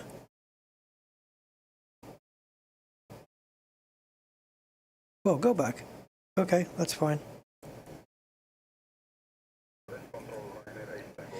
No, it's not here. Unless I missed it. How can it not be here? It's this is the displays thingy.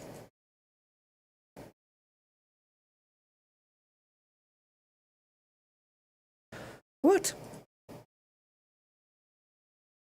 It can't be in equipment, can it? Maybe. Be weird to be here though for me. Approaching minimums. Minimums. Okay, these are all correct. Show water in cyan. Right, we are over the water.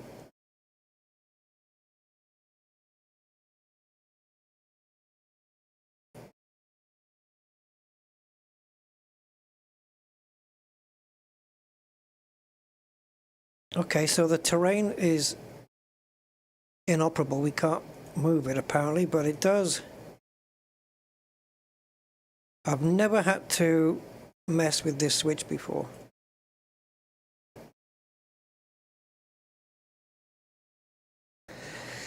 Why are we not getting the water?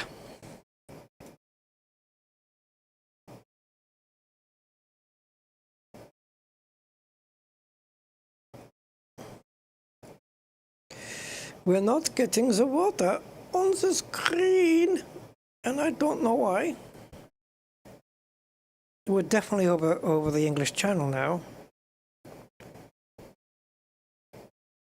What am I missing? Apart from everything.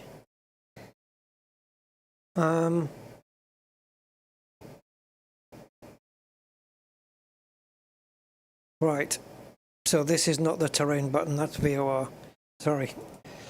I saw the R at the end here and wasn't paying attention. Yeah. God. Dickhead mode cancelled. Keeps re-enabling all by itself. Okay. Right, where are we now? We've got...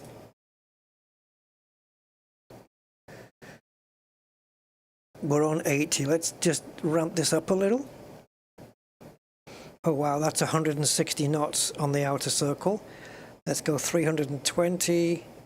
Wow, we've got a distance, 175. Do you or the first officer care for a drink or a light snack? I'm okay, let me just ask Brian. Brian, would you care for a drink or a snack? Please let me know if you or Brian would like rusty, but I'm good for now. Let's focus on the flight. I was only asking, don't be cheeky. Thank you, Travis. I wasn't trying to be cheeky, Rusty, just keeping things professional up here. Lighten up, dude. Just keeping it professional, Rusty. You know if you need anything else. Laura, yeah, no, both of us were good. We don't need anything, thank you. Understood, Captain. Standing by if you need anything. Very nice of her to ask.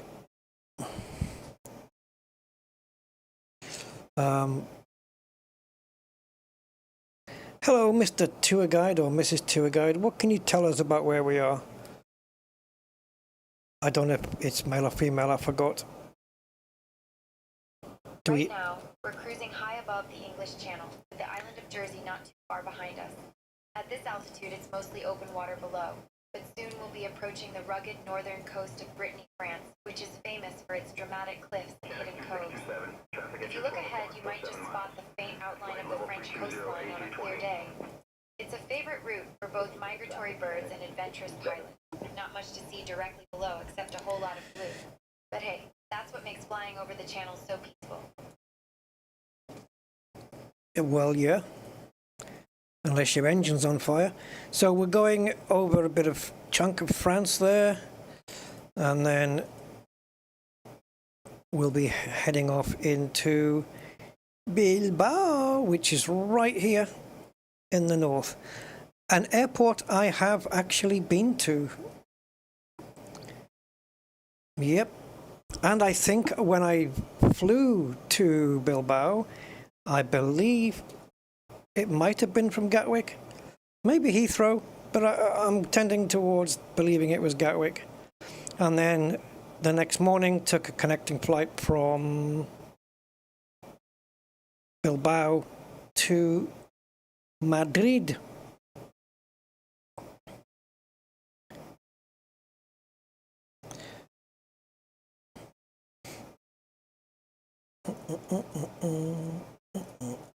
Right, let's have a look out the side here. Ooh, not that one. I've got these cameras in the wrong order. Traffic at your 12 o'clock, 54 miles. At flight level 320, A320. Okay, 1,000 feet above we have traffic at 12 o'clock. Can we see him?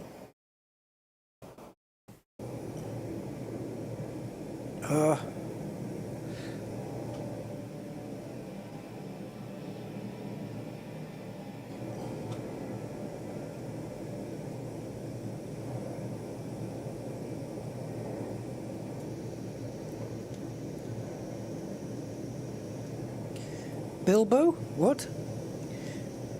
I don't get it. I don't. No.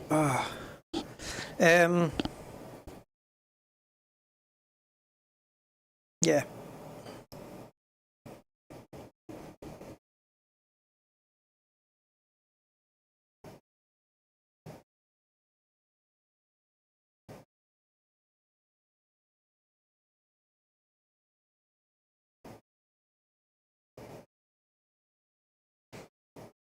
Right, remind me where the lights are here.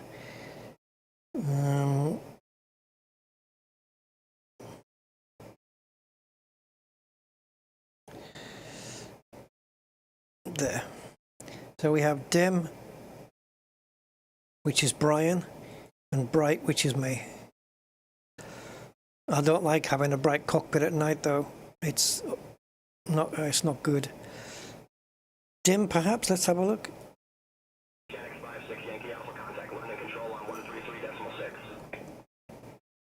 Yeah, that's not too bad if you want to fidget for cookies. We'll put it on dim so we can quickly grab a cookie from the back here. Don't look, Brian. This is my secret stash. Oh. Don't tell him. Yum, yum, yum. What a perfect follow-up after a bacon sandwich, couple of chocolate chip Maryland cookies. We'll just ignore the fact that they were on the floor for a few moments. Ugh. 58 X-ray Mike, descend and maintain flight level 220. Cleared for the O team at 1 Golf arrival into Gatwick. In the descent for flight level 220. Oh yeah, bacon sandwich. It's yeah, have to have them. Today I had a sandwich which was maybe a bit weird. I don't know. It was turkey and sandwich spread. Now, sandwich spread is to die for, right? I mean, oh, especially toasted. Not toasted sandwich bread, but like on 2 slices of toast and just make a sandwich of it, a toasted sandwich of sandwich bread. Baby.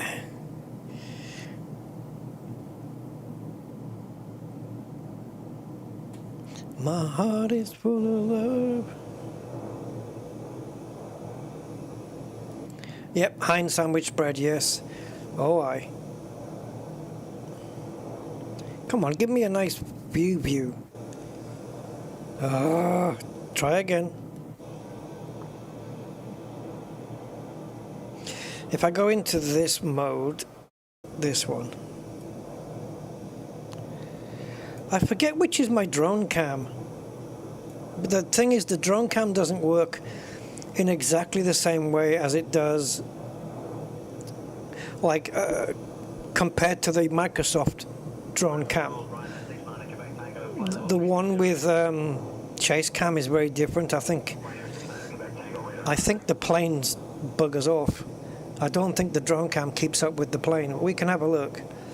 I just need to remember what key it is.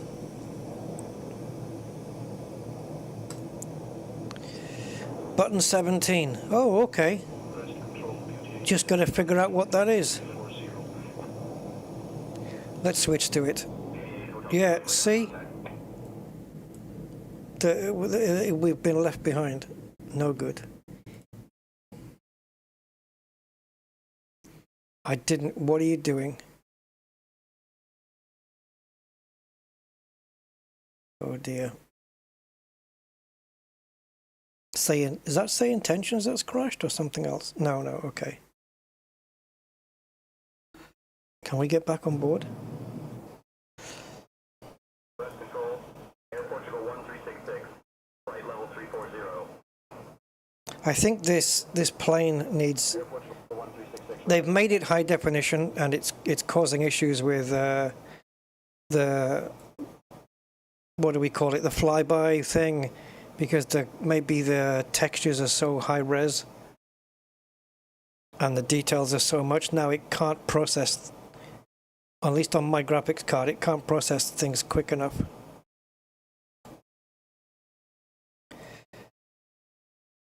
Ladies, gents, this is your Capitan speaking. Ignore the parachute on my back, and I wish you a very nice flight.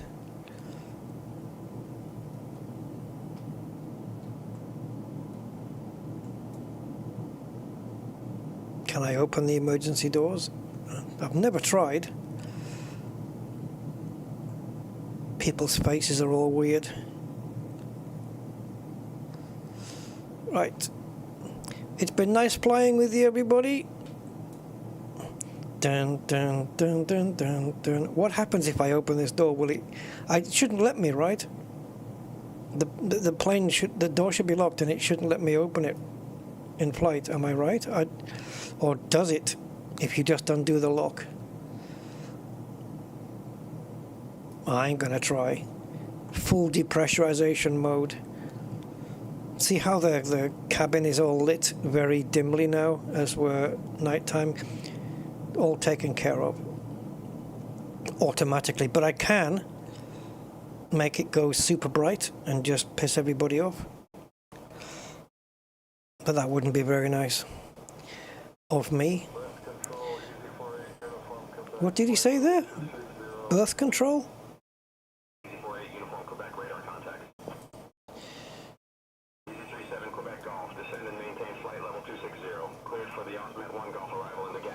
Okay, so there's top of descent, which is Where are we at?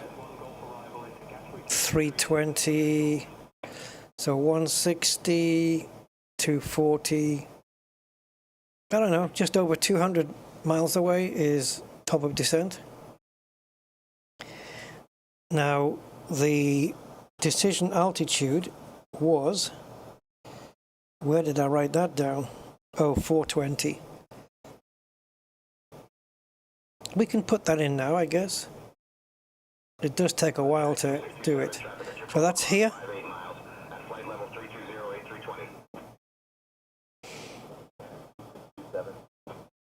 It's early to start setting up for the descent, but eh. Control Ryanair 2 Lima Golf, flight level 330.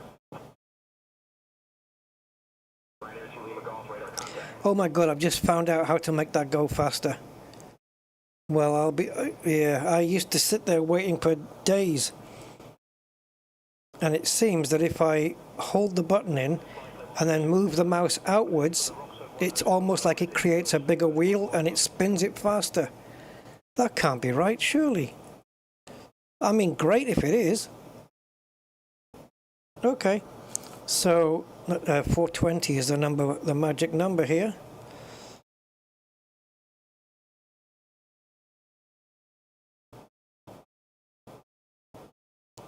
And the inbound course is 296. Wait, is it? What's the incoming runway? Oh yeah, it is 030. Yeah, so 296 would make perfect sense. So we can get that in. Go backwards, it's faster.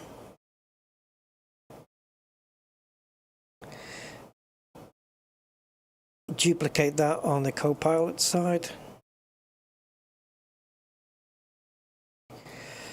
And the only other thing we need to set is the flappage. Tell the plane what we're going to be doing on flaps. So approach, and we can choose 15, 30 or 40 for the landing. It's already got the ILS information there, but I'm still going to program it in on the radio just to be sure. So I'm gonna choose 30. I'm happy with that, and we'll plug that into here, and that's going to be our landing. 149 is the VREF, and the ILS is 111.3. So we can switch that over. 110.3. And then we can put that back into the active, and that'll give us a crossed out thing because we haven't got there yet, which is all good. So we have got all the information in now for landing. We're just not landing yet. Not for a little while anyway.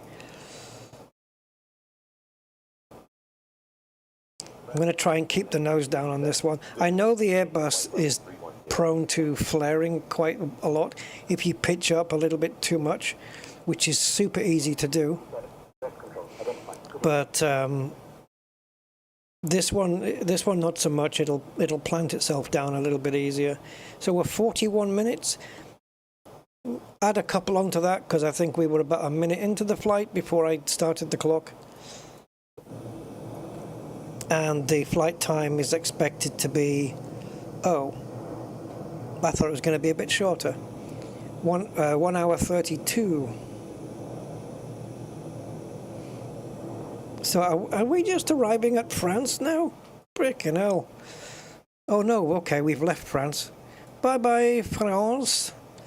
So we're going to do this bit of water. And then we're going to be... Well, I say do this bit of water. By the time we see land again, it's going to be Bilbao, which is literally north of Spain. Like frickin' literally north of Spain. Oh, sorry, I'm zooming in on the screen. There we go. There you go. Santander over there, which is where the ferry goes, or ferry will take you to. So this is the Basque region. You got Pamplona there, where they do the bull run, Burgos, and then I've actually driven all of this stuff. I remember driving at night and seeing signs for Valladolid and Burgos as I drove from Madrid to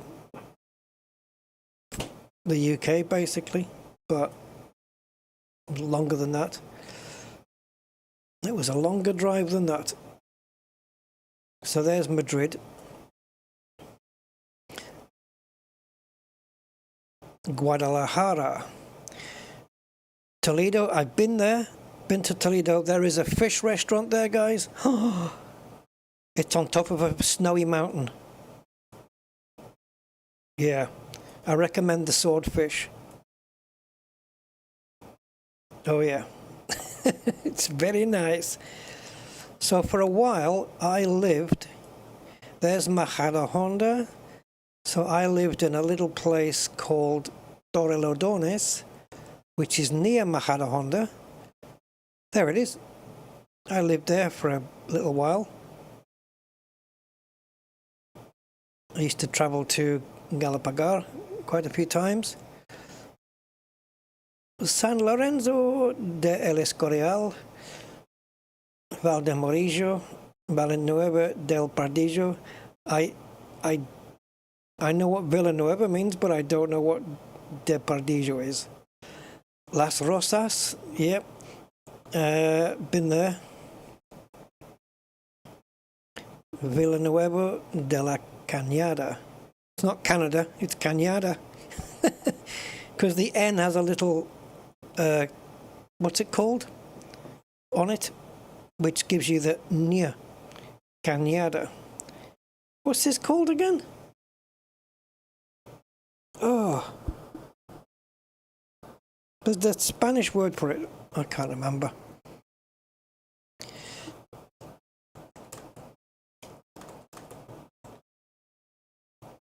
What's the squiggly line above? It's called an Enya, isn't it? It's not the woman who sings. What's the squiggly line above the N in Spanish?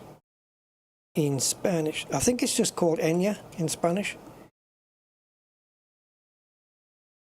A tilde. Or in the Spanish alphabet it's called Enya. Yeah, the letter is called Enya. That's how it's pronounced if it has a line on, Enya. And so that's how you say it, Cañada. But the proper Spanish name for it as a punctuation mark is Vergulilla. I've never heard that word before, but okay. Vergulilla. Why would I have ever heard that word?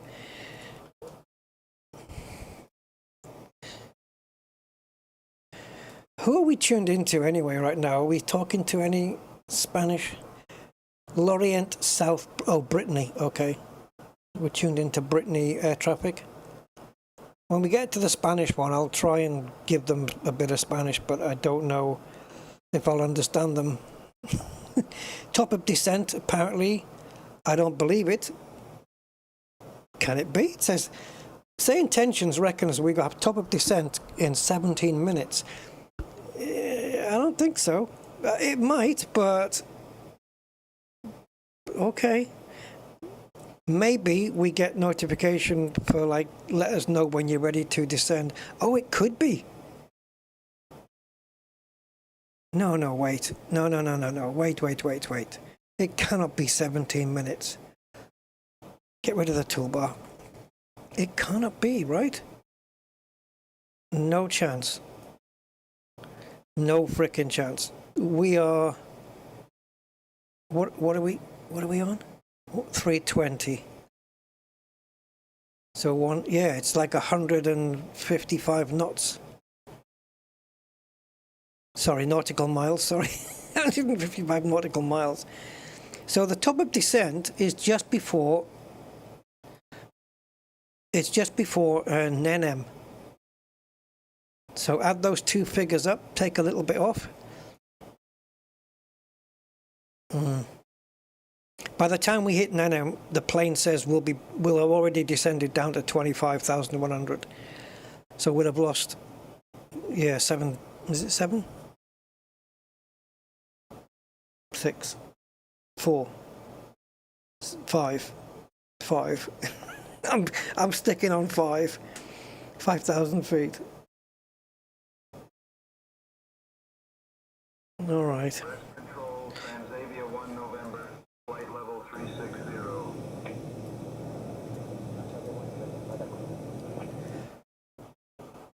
Where's my... There we go. We can still see the sunset then.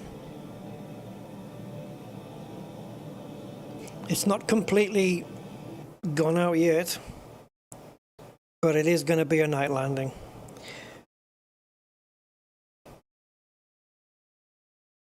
See, I knew I left the door open.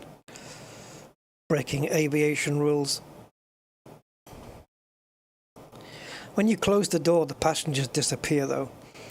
That just saves overhead because you don't need all those polygons getting rendered when you're not even looking at them. And although I don't use it for takeoff, this screw is the toga button.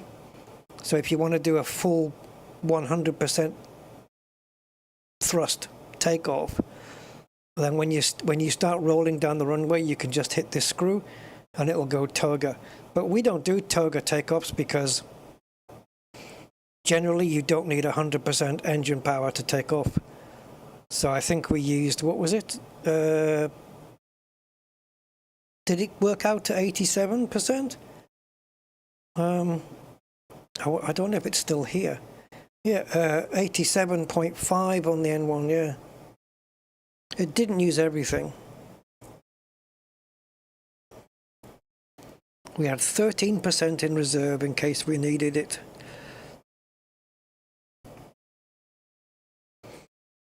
All good. I wish we could, oh, wait a minute, can you? I was going to say, can you restart this, but, like, reboot it? I think it's Navigraph that's the reason why. Is it rebooting?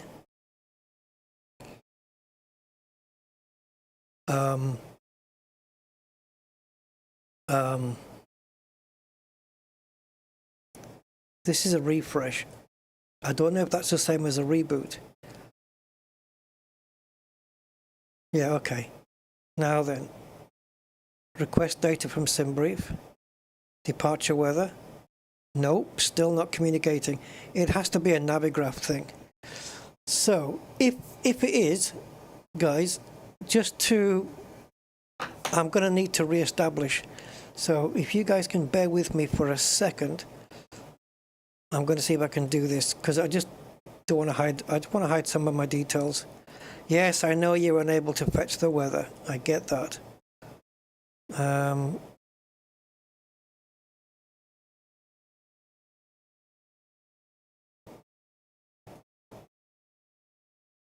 Scan this QR code with your phone. Okay.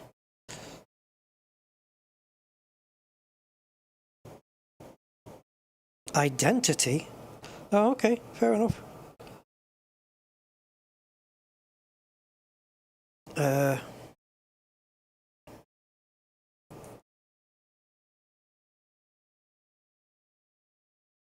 Fingerprint. Sign in with Navigraph. Link your Navigraph account. How did it unlink?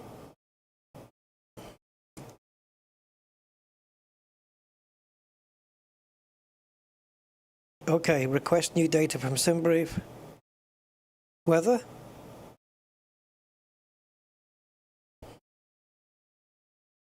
Okay, restart the frickin' thing.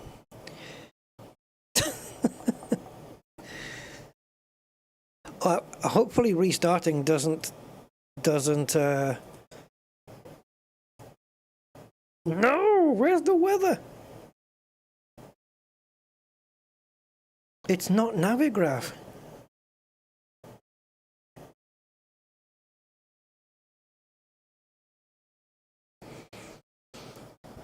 Hell. Yes, let's do this. See, the air rack cycle should be up. Stop it!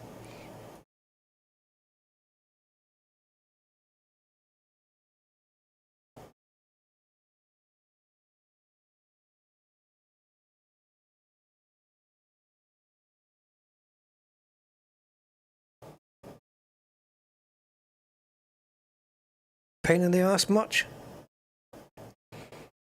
Maybe the cure is just to do a new flight. Traffic at your 12 o'clock, 53 miles. Same altitude, 737 max. No, we cannot get it. It will not do the weather.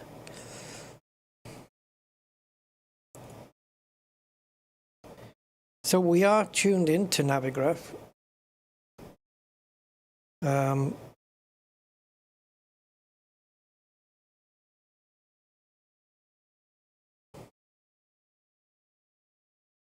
Yeah. Okay, I'm gonna screenshot this and ask on the PMDG Discord, see what's going on with that. Never mind. All right, let's put this full screen again, and maybe, whoops, not daytime. Full screen, and we can zoom out a little, right? Okay. Oh shit. Oh shit, we have been flying. Oh no! Have I lost my flight? Oh fuck! Okay. When it updated the FMC with the new data.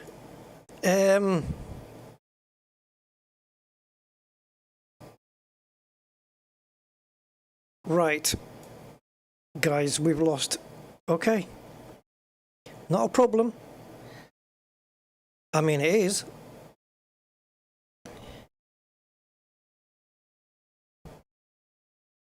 Oh, God. How much do you know?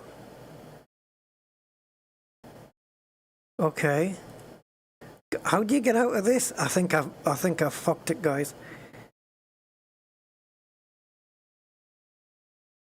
Do I need this still?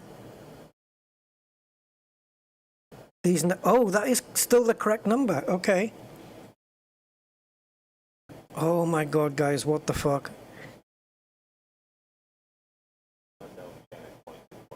Good evening, maintaining flight level 310. I'll have to get them to guide us in.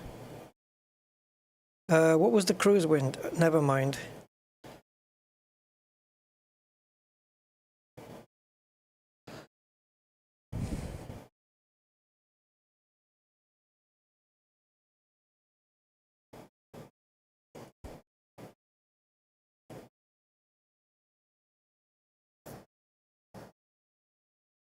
Oh, I can't set fuel. No, I don't want to set fuel. Set payload I can, because that hasn't changed. Set fuel, I'm not going to put 8.2 back in it, so I don't need to do that. Departures we don't need, arrivals we need. Can we still do that? Oh, bollocks. Guys? Okay. So things might have gone a little bit... Oh, wait, I know.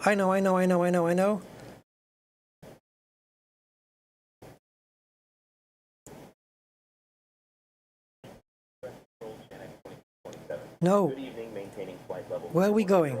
Route. Where's... go back one. Okay, flight plan request. Sim brief. Select route. No, you have to say load. Oh, guys.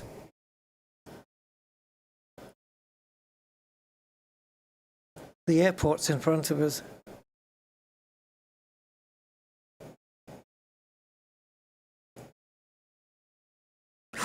Thank you.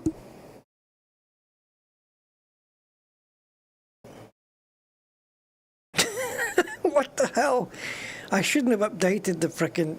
I didn't know it was going to update the FMC.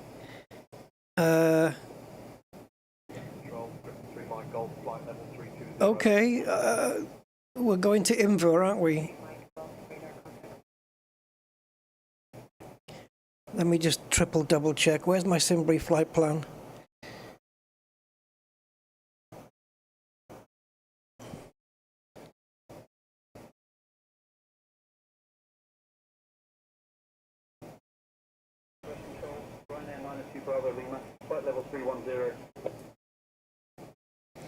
Can you go here? Oh, you sweet darling. Okay. ILS. We may have to turn around though.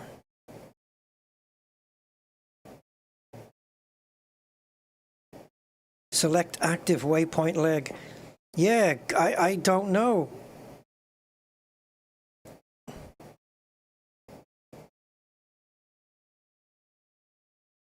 We're gonna hit Vuga here. Let's do that.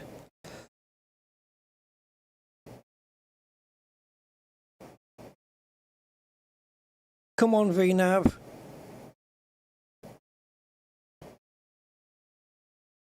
All right, plane's turning. Right, I need you now to do this.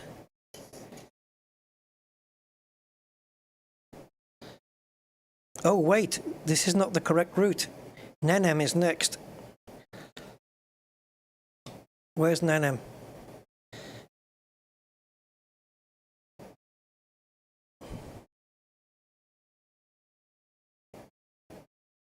Sorry, plane. I know I'm confusing you. Control, fueling 2 Foxtrot Mike, flight level 200. Oh my God! How did I get this back? Right, all that information is there. Nigeria Express 18 Mike, Yankee contact, civil control on 132.475. Flap 30 landing. ILS is in. ILS is there. Course 296 set. VNav. Okay, I think VNav should kick back in when we get on. We are on track. Hello, VNav. Talk to me.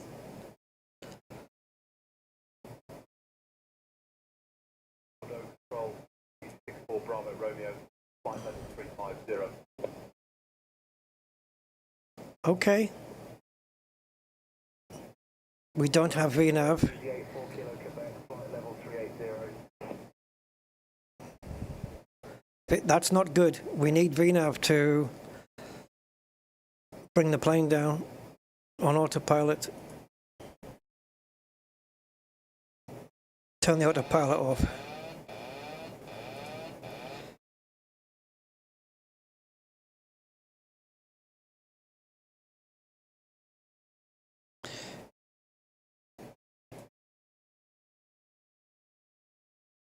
Oh, because we don't have the performance data in, right? Shh.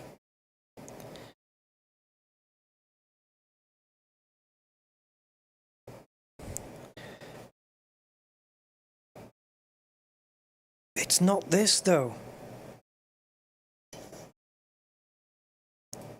I'm just gonna make up any old shit.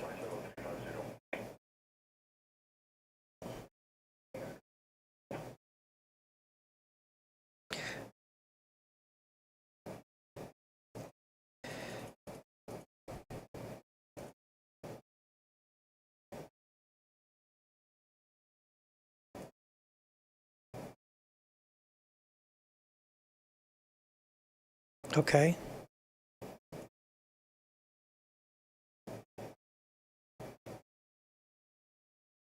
We've got big issues here.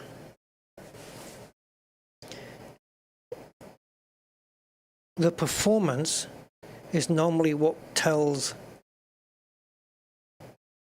the plane how to work out. Oh, it's put it back. How did you do that? Oh. We are overspeeding though.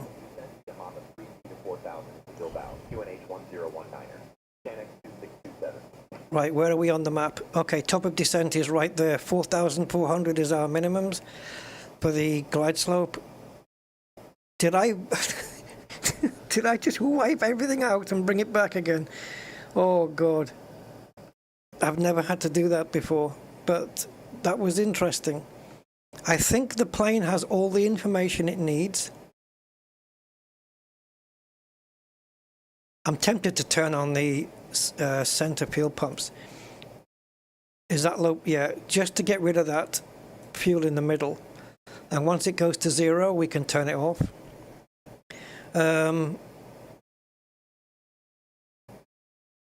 Right, so landing speed, or the VREF speed, it knows, right? So we go to index, approach, 148. It was 149 before, but I'm not going to argue with it. It's got the ILS, it's got the inbound course.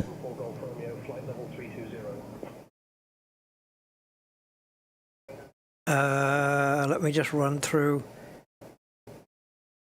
Right, so we are cruising.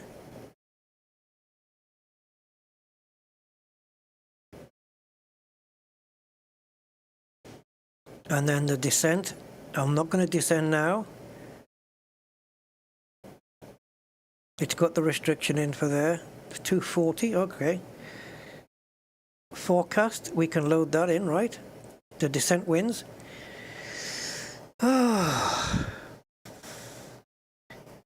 I'm going to ask for another bacon sandwich now. Jesus hell.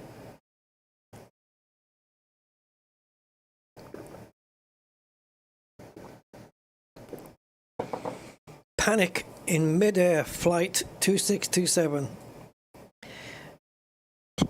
What's it called, that? Plane crash investigations, isn't it? Okay, so that's fine. Now the descent winds are there. That's nice. That's even more information for the plane. And back onto the legs, and we have, this is what was important. All these were dashes. We just didn't have the information for it because the plane didn't know, I don't know what the hell. It was obviously needing the cruise altitude. Right, I ain't touching anything again. Fuck it. It doesn't have the weather, and there you go. How we didn't end up in Germany or something, I do not know. Yeah. Right, top of descent coming up in 20 or 18, 17 nautical miles, I guess. Do not put me through that again. That was a good test, though. That's something I would expect in a simulator for testing real pilots. You lose your FMC. What do you do? What do you do? Hey, Mark, yeah.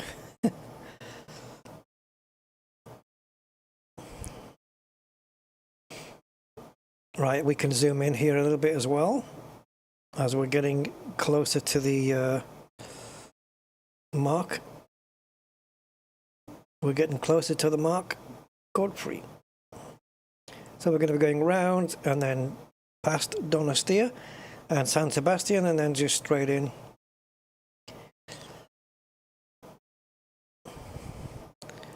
Well, I mean, the autopilot stayed on all through that, which no reason why it shouldn't. But the VNav and the LNav, they went bye-byes. They weren't interested anymore. So it's basically the autopilot was just going to fly in a straight line forever. Right, so we plugged in 4.4. So the moment we hit this, oh, we're low on fuel. No, we're good. Oh, I think it means just for the center tank. I'm not going to cancel it. Let's see if me turning off the pumps. Yeah, low pressure there. That's fine. We've got 4 tons left. We have plenty. There you go. Yeah, it's just a warning for the center tank. We'd pretty much drained it.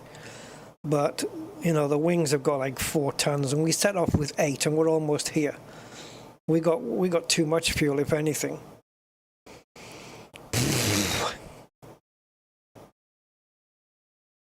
Right, top of descent has arrived. We are going down, baby. So we just got to keep an eye on the flight profile and just make sure that we stay roughly on it. And if we need to correct that or slow the plane down with the speed brakes, we can do that. This is perfect, just to be a little bit under. Sweet. Very nice.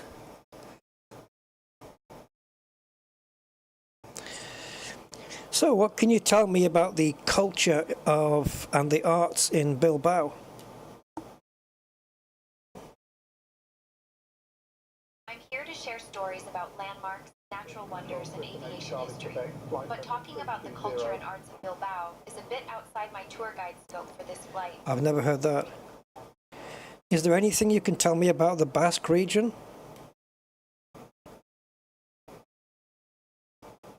The Basque region is known for its unique language, Euskara, distinct traditions, True. and a strong sense of identity, with a history that stretches back thousands of years. Yeah, the Basque, in the Basque area in the north of Spain has a very different language to the actual what you hear in the main part of Spain, and they do consider themselves separate as a people, I think. Yeah, I think that's what it is. Runway 12 approach Bilbao.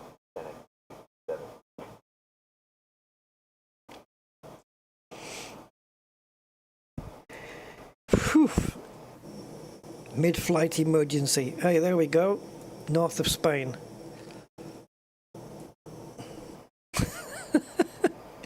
When it said it was going to update the FMC, I didn't think it was just going to wipe everything out.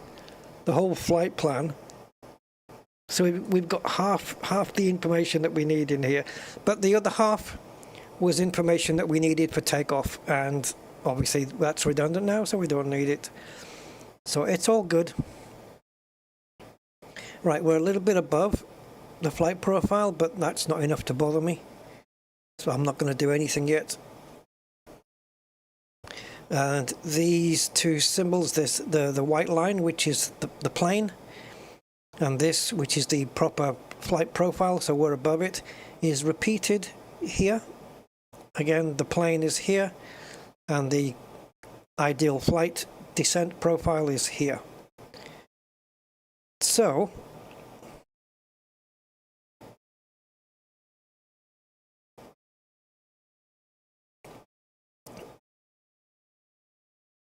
we're good. Yeah, we are good.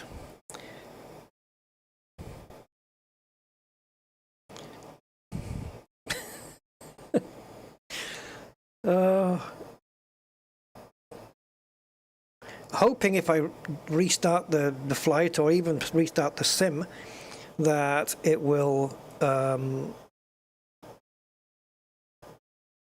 you know, it will work. And we just had a glitch on this particular flight. Now the Bilbao airport we're coming into here is a third party by BMW. Not what you're thinking. It's Beautiful Models of the World is the airport I got. Godfrey Flappage. What? Godfrey from Dad's Army. Godfrey Flappage. Yeah, the flaps are the next thing that we need to work on. And we have to go down to 30. So I just do it in 3 stages. Basically, I go to flaps 5 first. Maybe 10, but not usually. Go to flaps 5, then 15, 25. So that'll be 4 stages then. 25, and then as we're just coming in on the final, flip it to 30, and we're set up. And the moment we're established on the localizer, we can engage the approach mode. And, well, it doesn't have to be established, but the moment the localizer, not established on the localizer, but the moment we see the localizer coming in, which if we're turning into this way, is going to be from, yeah, it's going to come in from this side, right? And as it approaches near the middle, just before the localizer gets into the middle, we can hit the approach mode, and we can then pick up the glide slope. All in theory, and we're 1 hour 12 minutes in now. So it looks like we've made some decent time, right? Because 1 hour 32, I think, was meant to be. So we've got another 20 minutes. 627, contact Bilbao, approach on 127.45. Data. I'm not with you, Mark. Sorry, mate. Because now I'm thinking of Lieutenant Commander data. Good evening, descending flight level 190 for 4,000.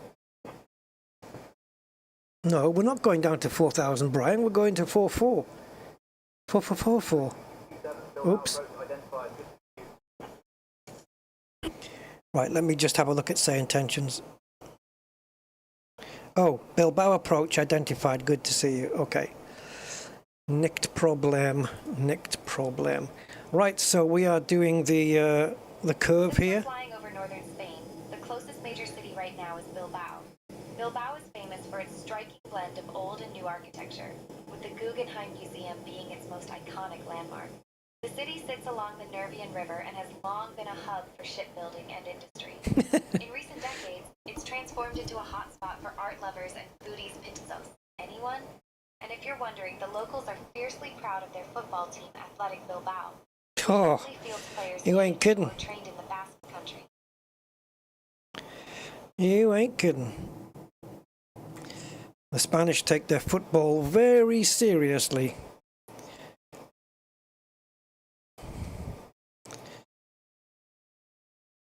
Uh-oh, is my mouse starting to freak again or what? It took me 3 goes to move there, but it looks like it's okay. Don't freak out on me now, mouse. We're coming into land.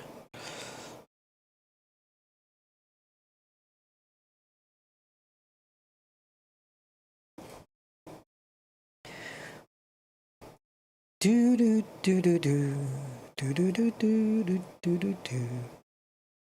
Okay, we're a little bit off the flight plan, but that's okay. This isn't. It's fine. It doesn't really follow things accurately. You can see this is a curve, and that isn't. So it's fine.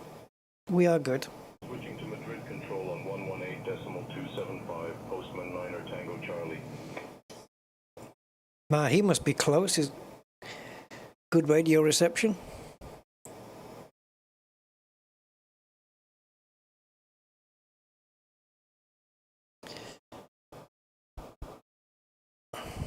Now with the air pressure. Who are we tuned into here? 127,450. Approach. Bilbao approach, this is Chanex 2627. Could you tell me the current air pressure, please?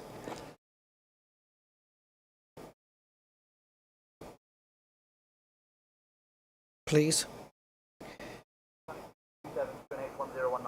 1019. Let's.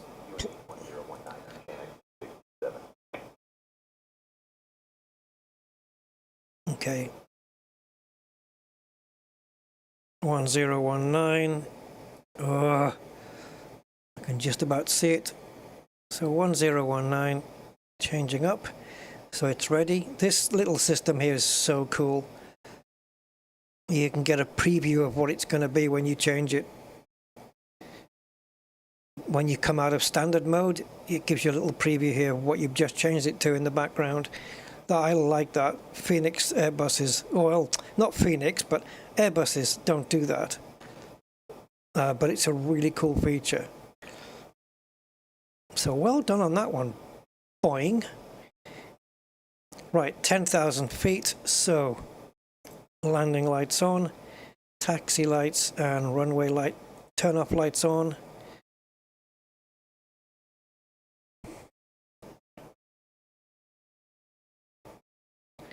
Now hopefully she'll prepare the passengers for the landing. Hi Laura, can you get the passengers ready for landing? We're at 10,000 feet already.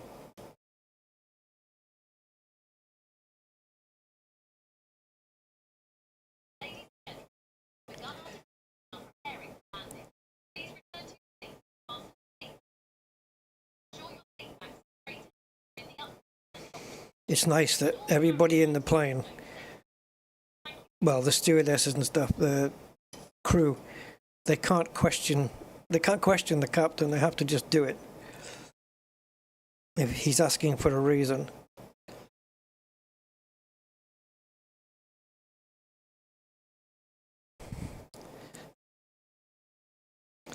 All right, so we have this little curve to do, and then this turn on the center fix here, and then this, what I would refer to as a final fix, and then the landing. There's the runway. So can we see it out of our right side? Is this Bilbao Airport? I don't think so. Yay!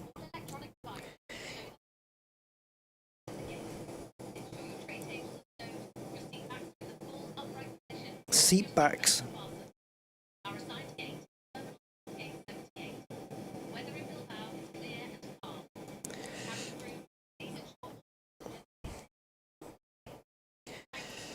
Weather is calm. It should be this time of year in Spain.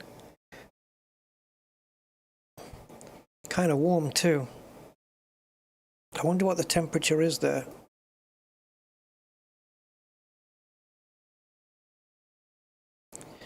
Should I ask? Bilbao approach, Chanex 2627. Just wondering what the current temperature is on the ground there. It was 21 when we left. Or 20. 23.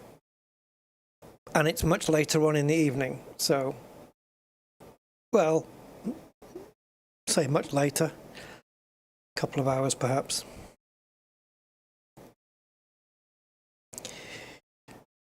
So Brian, you're looking forward to getting on the ground and having some tapas and yeah, I know how you like your green and black olives. I don't mind olives, I like them. As long as they've taken the stone out. Olives sound great, Rusty. Looking forward to it after the land. Oh yeah, but you want to keep everything professional.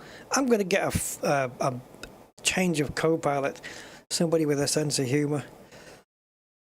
Which you can change them and have ones with a bit of, you know, funniness in them. Oh, I think my mouse button is on the freak. But whatever it is that's doing this or why, it's certainly not the micro switch. So it's solvable somehow. And I do have another mouse like this one, so maybe I can swap the top bits. Anyway, we are coming in. So as we're making this final turn now, I just want to see how far out we are. Oh, we have a discontinuity on the route there. Oh yeah, of course. Okay, let's just go straight to this one. Just do that turn there, just do that. And we are 11, 18, 19, 20, about 22 out. So let's get the air pressure in, and let's go flaps 1 just to slow things down a little bit. And also let's go flaps 2 and add some, because we are a little bit above profile here, which I wasn't realizing. It shouldn't be any biggie though.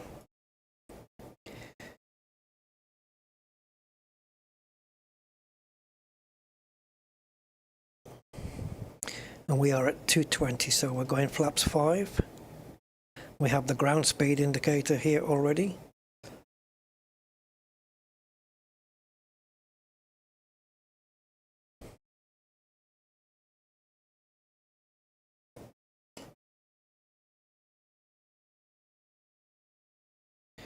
Going flaps 15, and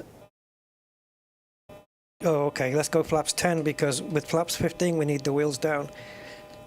But we are quite a bit above the flight profile, which I don't particularly care for.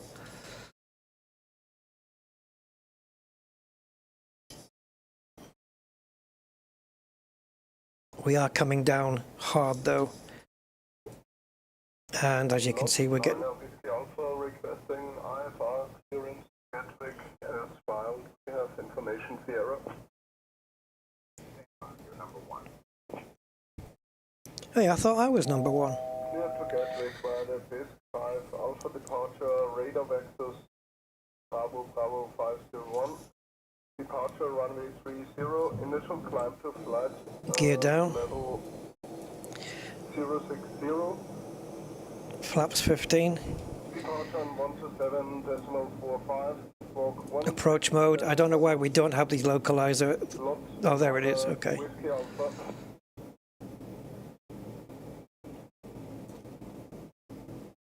Oh, I hope we are on profile, so we're okay. It does look high though, but it's fine. The glide slope is there, but we're a bit too far out, I think.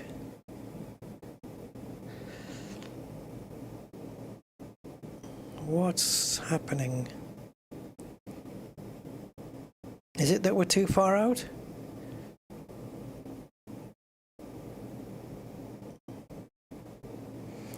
The correct ILS frequency is there. Okay.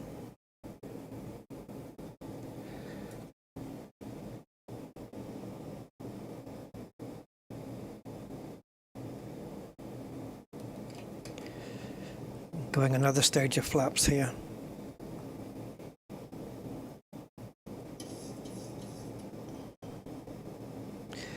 We have got the glide slope because the plane only was told to go to 4.4 and we're now down at 3,500, so we are there. Flaps 30, which is probably a little bit too early, but we are now configured for landing and we are 8.5 miles out.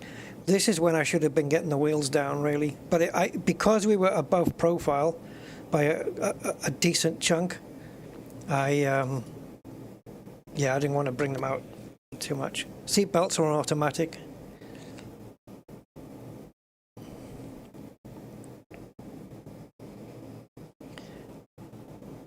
Speed brake armed? Oh God. Sorry, yeah. Didn't need that anymore. Right, so a speed brake. Can we arm? There we go. No, arm it. Arm. Speed brake armed. Auto brake set to 2. All right, well now we're good. Let's just bring her in.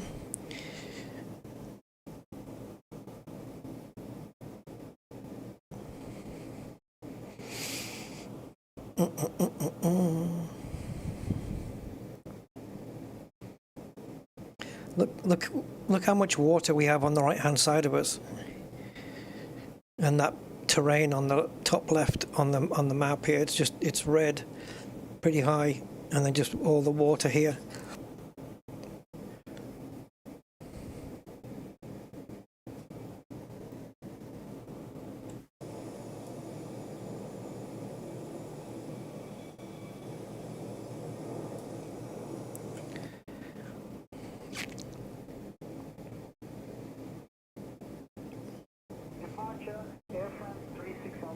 Puppy lights have us a bit high, but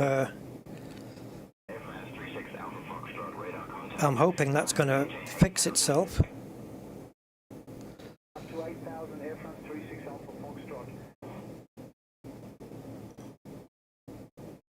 Why have we got 3 white pappies on there? Approaching runway 30. Caution, caution. That's the RAAS system, the runway something system. We're still high apparently. I can maybe fix that when we go manual.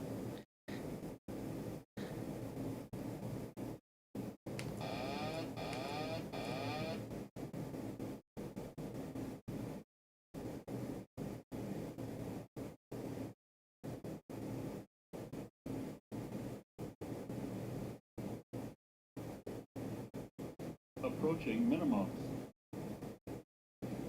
Minimums.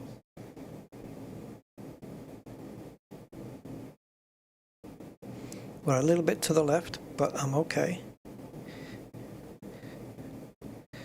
100. 50, 40, 30, 20, 10.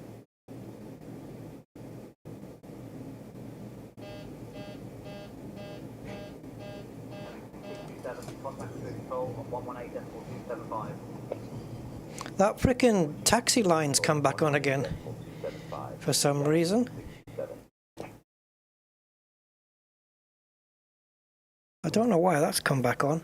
I have to keep turning it off and then it kind of puts it back on again. Good evening with Zero.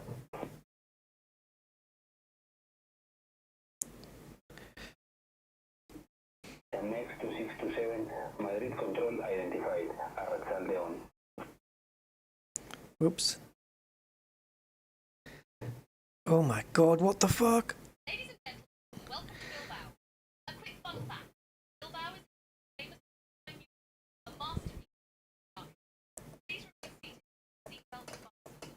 Reach the final part. Thank you.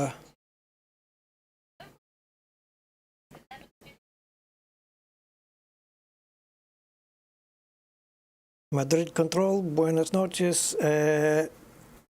¿Cómo estás? Just ask.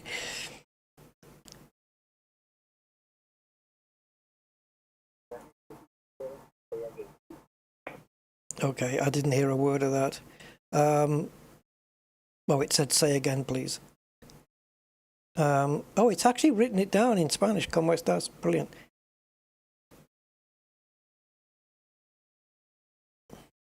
Brian, can you ask the ATC for to get us to the gates, please?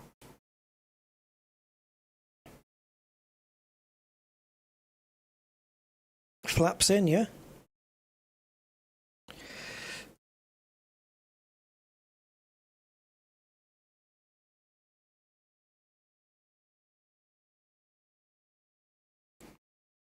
Brian, can you get us to the gates, please?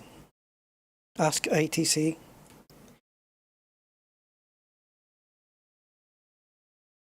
I'll contact ground for taxi instructions to the gate. Thank you.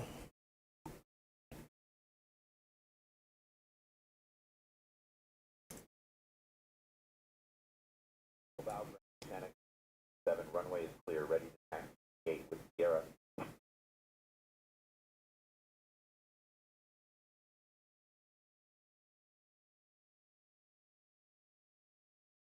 Fanatec 627, Bilbao ground.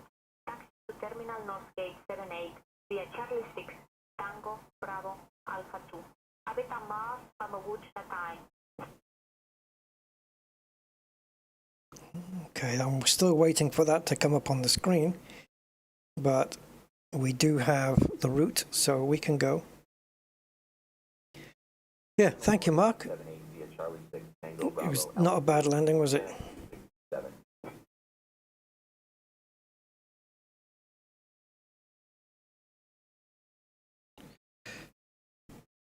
But this Microsoft thing needs to disappear forever.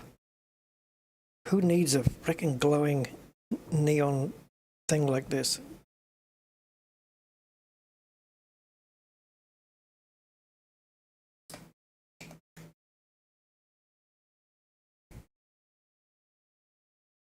Yeah, I think that's when we come off the runway and we had to step up the it looks like rocks that were there, or like I don't know, the polygons were all weird. It was it's obviously because of the airport. I bought this one a long time ago, and I think it's only working properly on the old flight sim.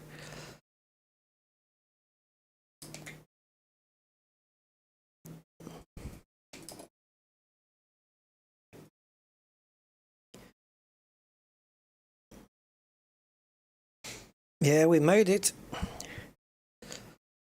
If you weren't here when we lost the flight computer and you missed something,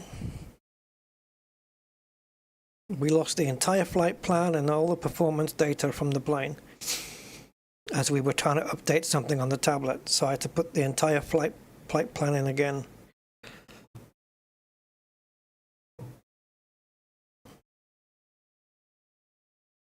Oh, you left after that? Didn't trust me anymore, huh? It's all good. It's all good. It's all good. Yeah, it was a good flight. Again, my landing, the plane floated a little bit, but I was kind of I was happy to let it float for a little while. It went on a bit longer than I would have liked, but it was fine. We had plenty of stopping time. Not a problem. I could have slammed it down and forced it down if I wanted to, but I didn't really want to. So I just let it float for a little while. Are we turning here? We're turning here. Yeah, so I was quite happy to let the plane float. Yeah, this is going to be an issue, isn't it? Bad airport. And a little bit off center, but that's kind of a thing with me. I tend to get the plane off center runway. I'm either a little bit to the left or a little bit to the right. And if I'm ever dead center, it's just pure luck. But I have a very, very good piece of software to practice my landings and hone them. So that is, that's kind of cool. Oh, can you go a bit forwards? It says Bilbao there. Yeah, my mouse button is fucked. Bilbao. It's either that or it's just jerking in the frickin' thing. And my mouse ended up on my right-hand screen somehow. Anyway.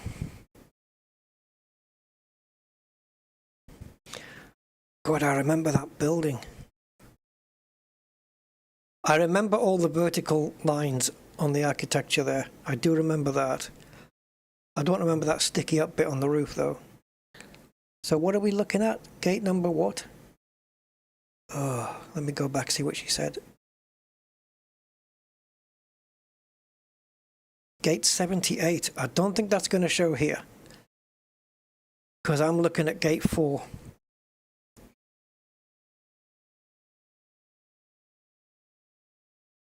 So we're supposed... What? Okay. Unless 78 is this one. 64. Yeah, no. Oh, 78. Well, I'll be damned. I think we're looking at the markings of... Or is it 78? You know what? It might be 7B. Should have gone to specs. Oh, that's just freaking great.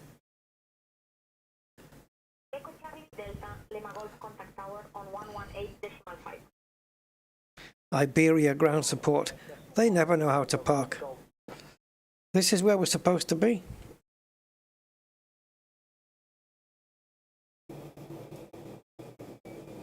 Yeah, that's it. End of the line.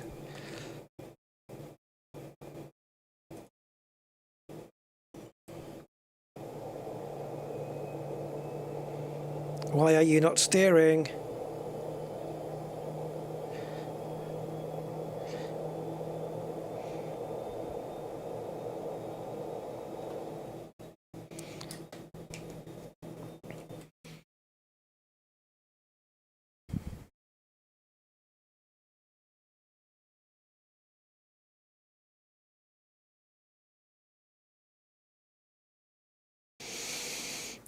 Ugh.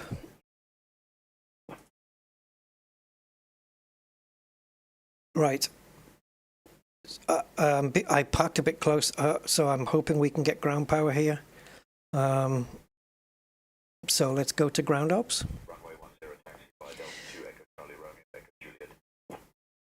Once the ground power is connected, we can start the deboarding.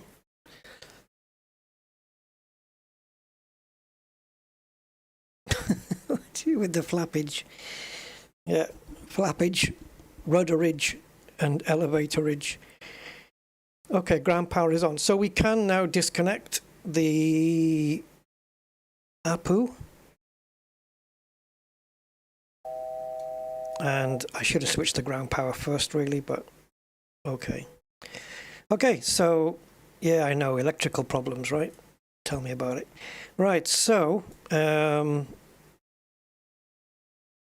GSX, you've got another chance here.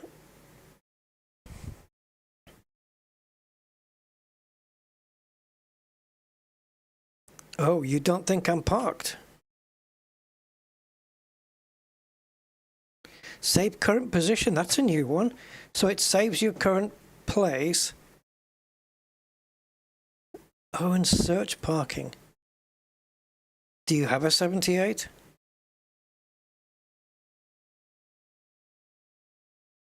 No, you don't. So, yeah, you can't do nothing for me then. And that means you're not going to deboard, doesn't it? Because the correct menu hasn't come up. Because you want me, if I do save current,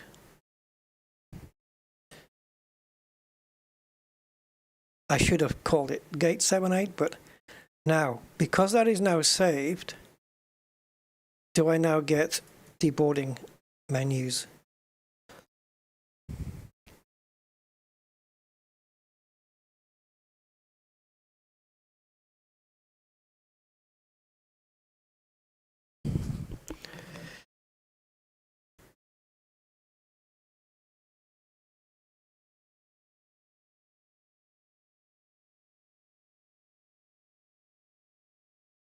Okay, so we've got a handling one, Gatwick, and that cost us, passenger boarding cost us one. Oh, they charge per passenger. I only had 164, put 10 more on. Okay, $1,007, pushback service, 800. Fuck, is that how much it cost? $50 to connect up the ground power unit. £30 an hour for the operating time, jetway connection 100, 2,200, so 2,500 for everything, with the VAT on top.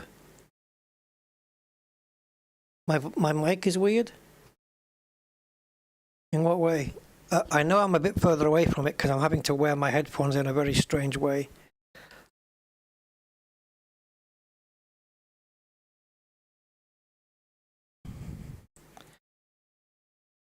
All right, we're going to have to put it at a parking that it likes.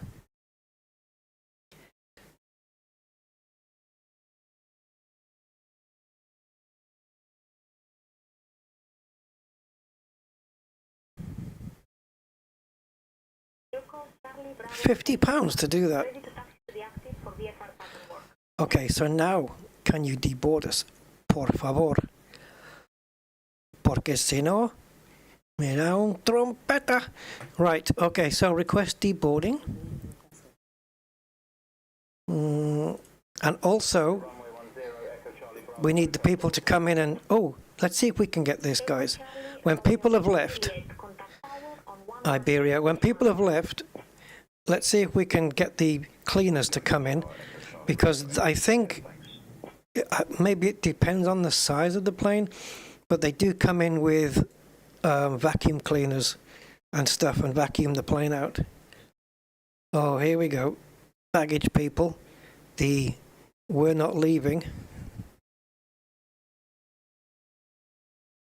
Yo no va a ningún sitio. I am not going anywhere. Right, the doors should automatically open. If the back one will, then the front one will too.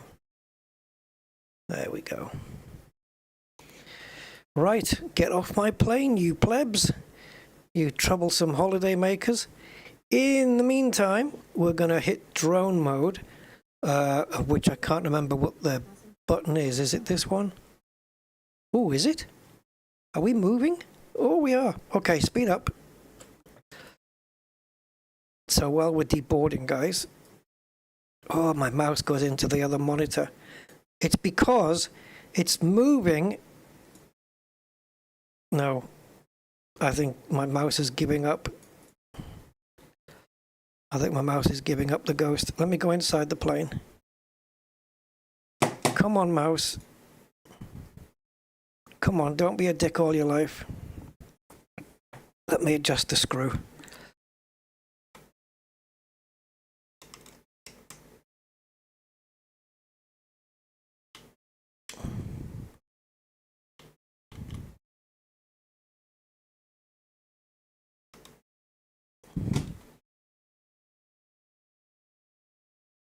Okay, I guess we're changing mice over again.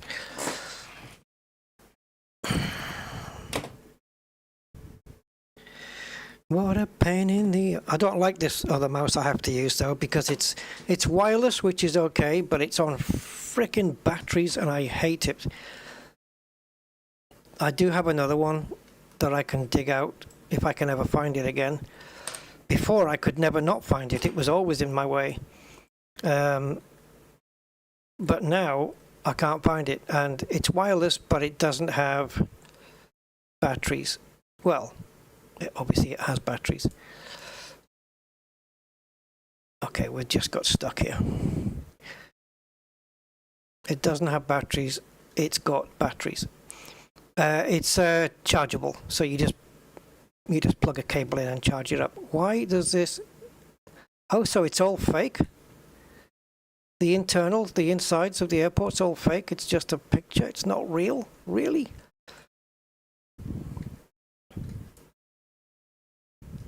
Why? Hey, drone, quick question. I know you can go forwards and backwards. Forward, backwards, left, right, up and down.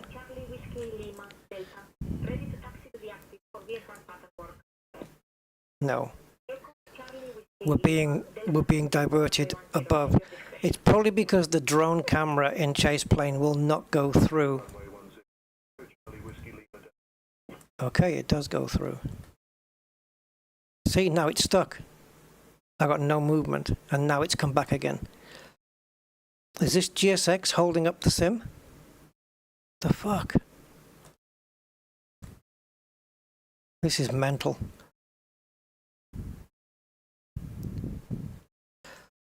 This is what you get when third-party apps do big updates.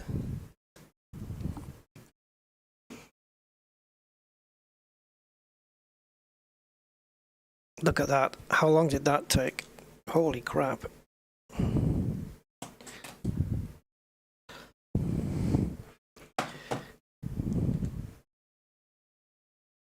So we're now waiting for this.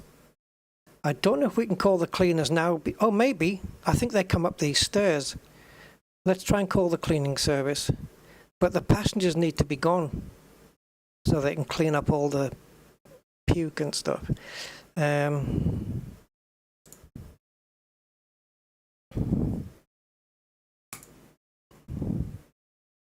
Last time we did this, they came and they just dusted and brushed. But I have seen it where they use vacuum cleaners. Right, so this is, we're waiting for deboard to complete, I figured. And how long's that gonna take? So welcome to Spain, guys, or bienvenido, yeah, what am I talking, Russian? Bienvenido a España. Todo el mundo, which means everyone. Todo el mundo is everyone, but it literally translates to like all in the world. In the world. Yeah, it's a nice looking airport building, I have to say. It's pretty cool. I like that bit in the middle here, this like gallery area. We've got prime position for people to see us from there. Yeah, it's actually nice. Oh, I've just realized I've got my red light flashing. I don't need that anymore. That's my beacon light.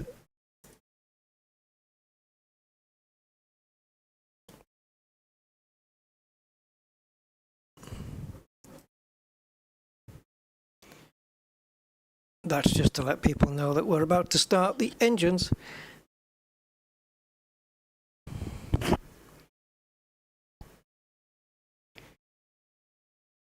Package holidays you can trust, even if we lose the flight computer data halfway through the flight. Are you guys right? You're in your little carts. Are you going away this time? Which one of you came first? Because that should be the first one that's leaving. See, this would be a glitch that I would expect in version 4.0, and now that we're on 4.2 or 4.02, it exists. Which leads me to wonder, is he waiting for the other guy? I don't think so, because normally they just go when they're finished. Or is it only something that's happening on PMDG planes and not Airbuses? I haven't tried Airbus, so I don't know. I don't think he's waiting for me to close the doors, because they do disappear. Oh. He's away. He was waiting for the baggage cart to clear. Where are you going? Awesome. I'm not going to bother closing the doors yet. And the D-board, last I saw it was 83%. What are we at now? Because then the cleaning crew should come. Get rid of the bodies.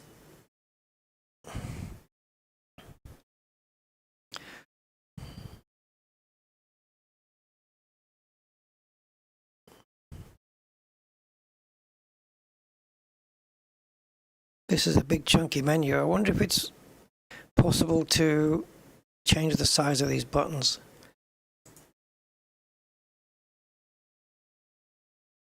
Waiting for deboarding to complete. I like that we have SimBrief here as well, and there was a weather page as well, wasn't there? Handler script editor. FlightSim.to, that takes you, I guess, to the page in your browser. Oh, 80 out of 154. Oh, it must have been 83% of the baggage then. God damn. Request water service. So what they should do now is come and empty the lavatories and put water in if we need it. Free this parking from AI. How are you going to do that? If the AI is maybe controlled by another third-party program. All right, so we have to wait, guys, unfortunately, if you don't mind waiting. Let's go and check on the progress.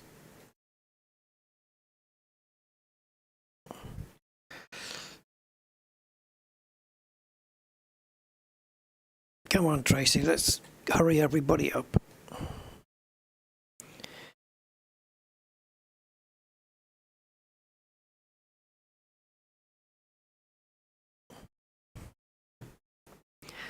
Why can't everybody do like they do in real life? Everybody stand up, everybody pile out. There's some weird looking folks here. And don't forget to clear your... Oh, you have.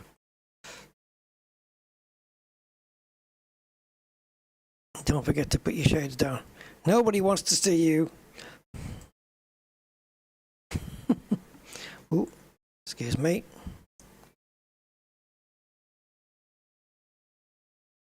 Who she remind me of?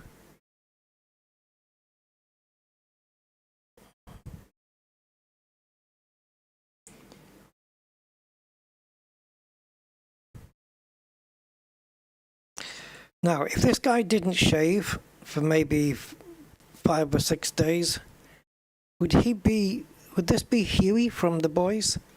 Could it be?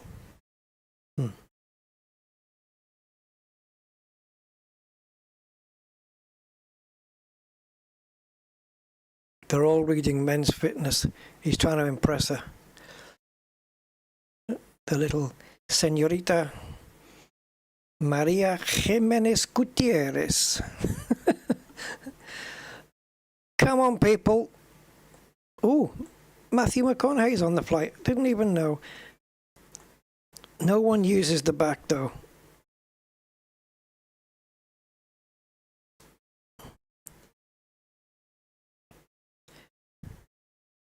How was my landing, Matthew? Was it all right, all right, all right? Guys, when people impersonate McConaughey and they all go, all right, all right, all right, where's that from? Did he say that in a movie or something? Do we know which one it was? I'm curious. I don't know how many of his films I've actually seen.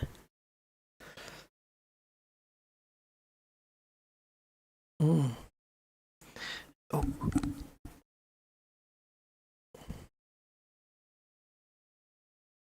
Well, people are nearly out. They just sat there. There's space in the aisle. Come on. Get moving. You don't have to do this so slowly. Hey, little man. I was going to say little boy, but little man. Little boy. It's kind of, boys are supposed to be, well, they're not all little. But yeah, little boy. Little man doesn't sound as rude or condescending. Can you get off the plane? And you, Matthew, just because you're a celebrity, no preferences, no VIP treatment.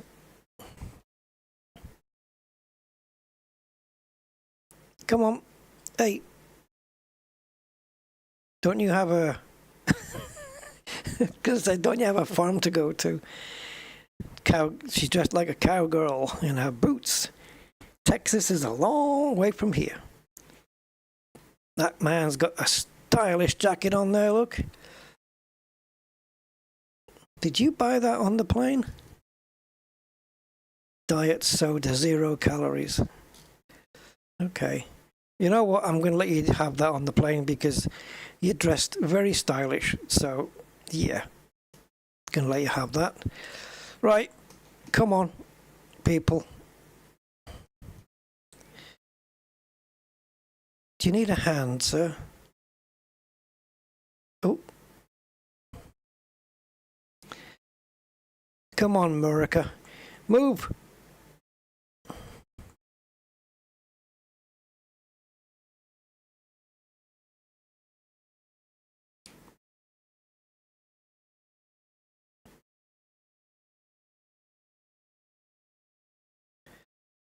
Ah, the stylish guy's gone.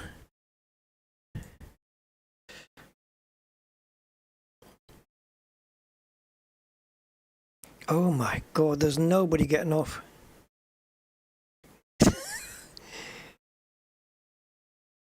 Does that mean the boarding's never going to complete, or what are we waiting for? Laura, can you hurry these people up? They're just sitting there and they won't get off the plane. Oh, now they are all off. Understood, Captain. We are encouraging passengers to prepare for disembarkation promptly while maintaining safety order.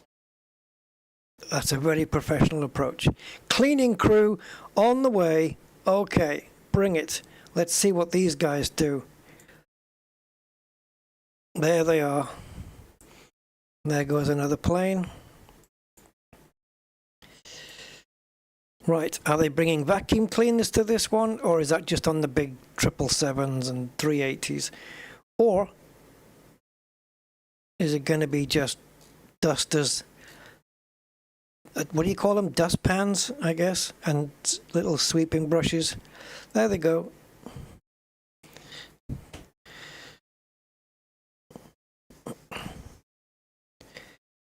They're all over 60, and the company's called Plain, as in airplane, right? Plain Old Cleaners. Oh, he's just got a bag. It's already full.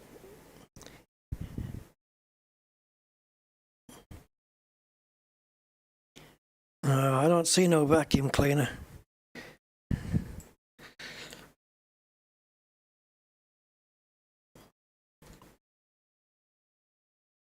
Oh, shut up. I know, I need a better graphics card. What do you want me to do? Right, come on. Start cleaning.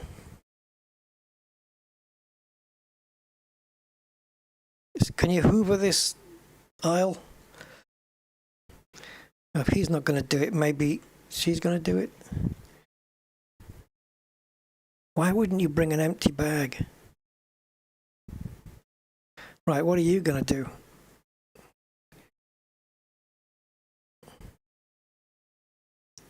No hoover.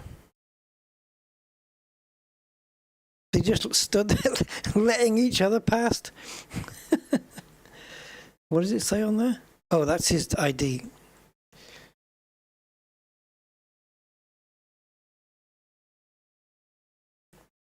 Stand up, man.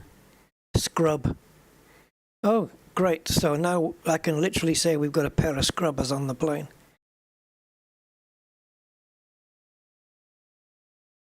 What is that? Oh, hello, more crew. Vacuum cleaner! Get cleaning.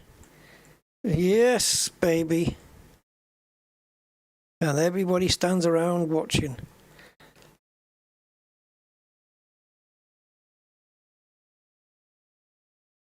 Zzz. How old is that vacuum cleaner, though?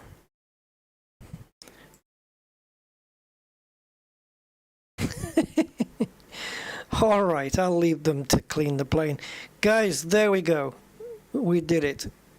It's been a decent flight. It's been a longer stream than I expected because of glitches at the beginning. But okay. Brian can have a well-earned siesta. And I'm going to disconnect this plane. And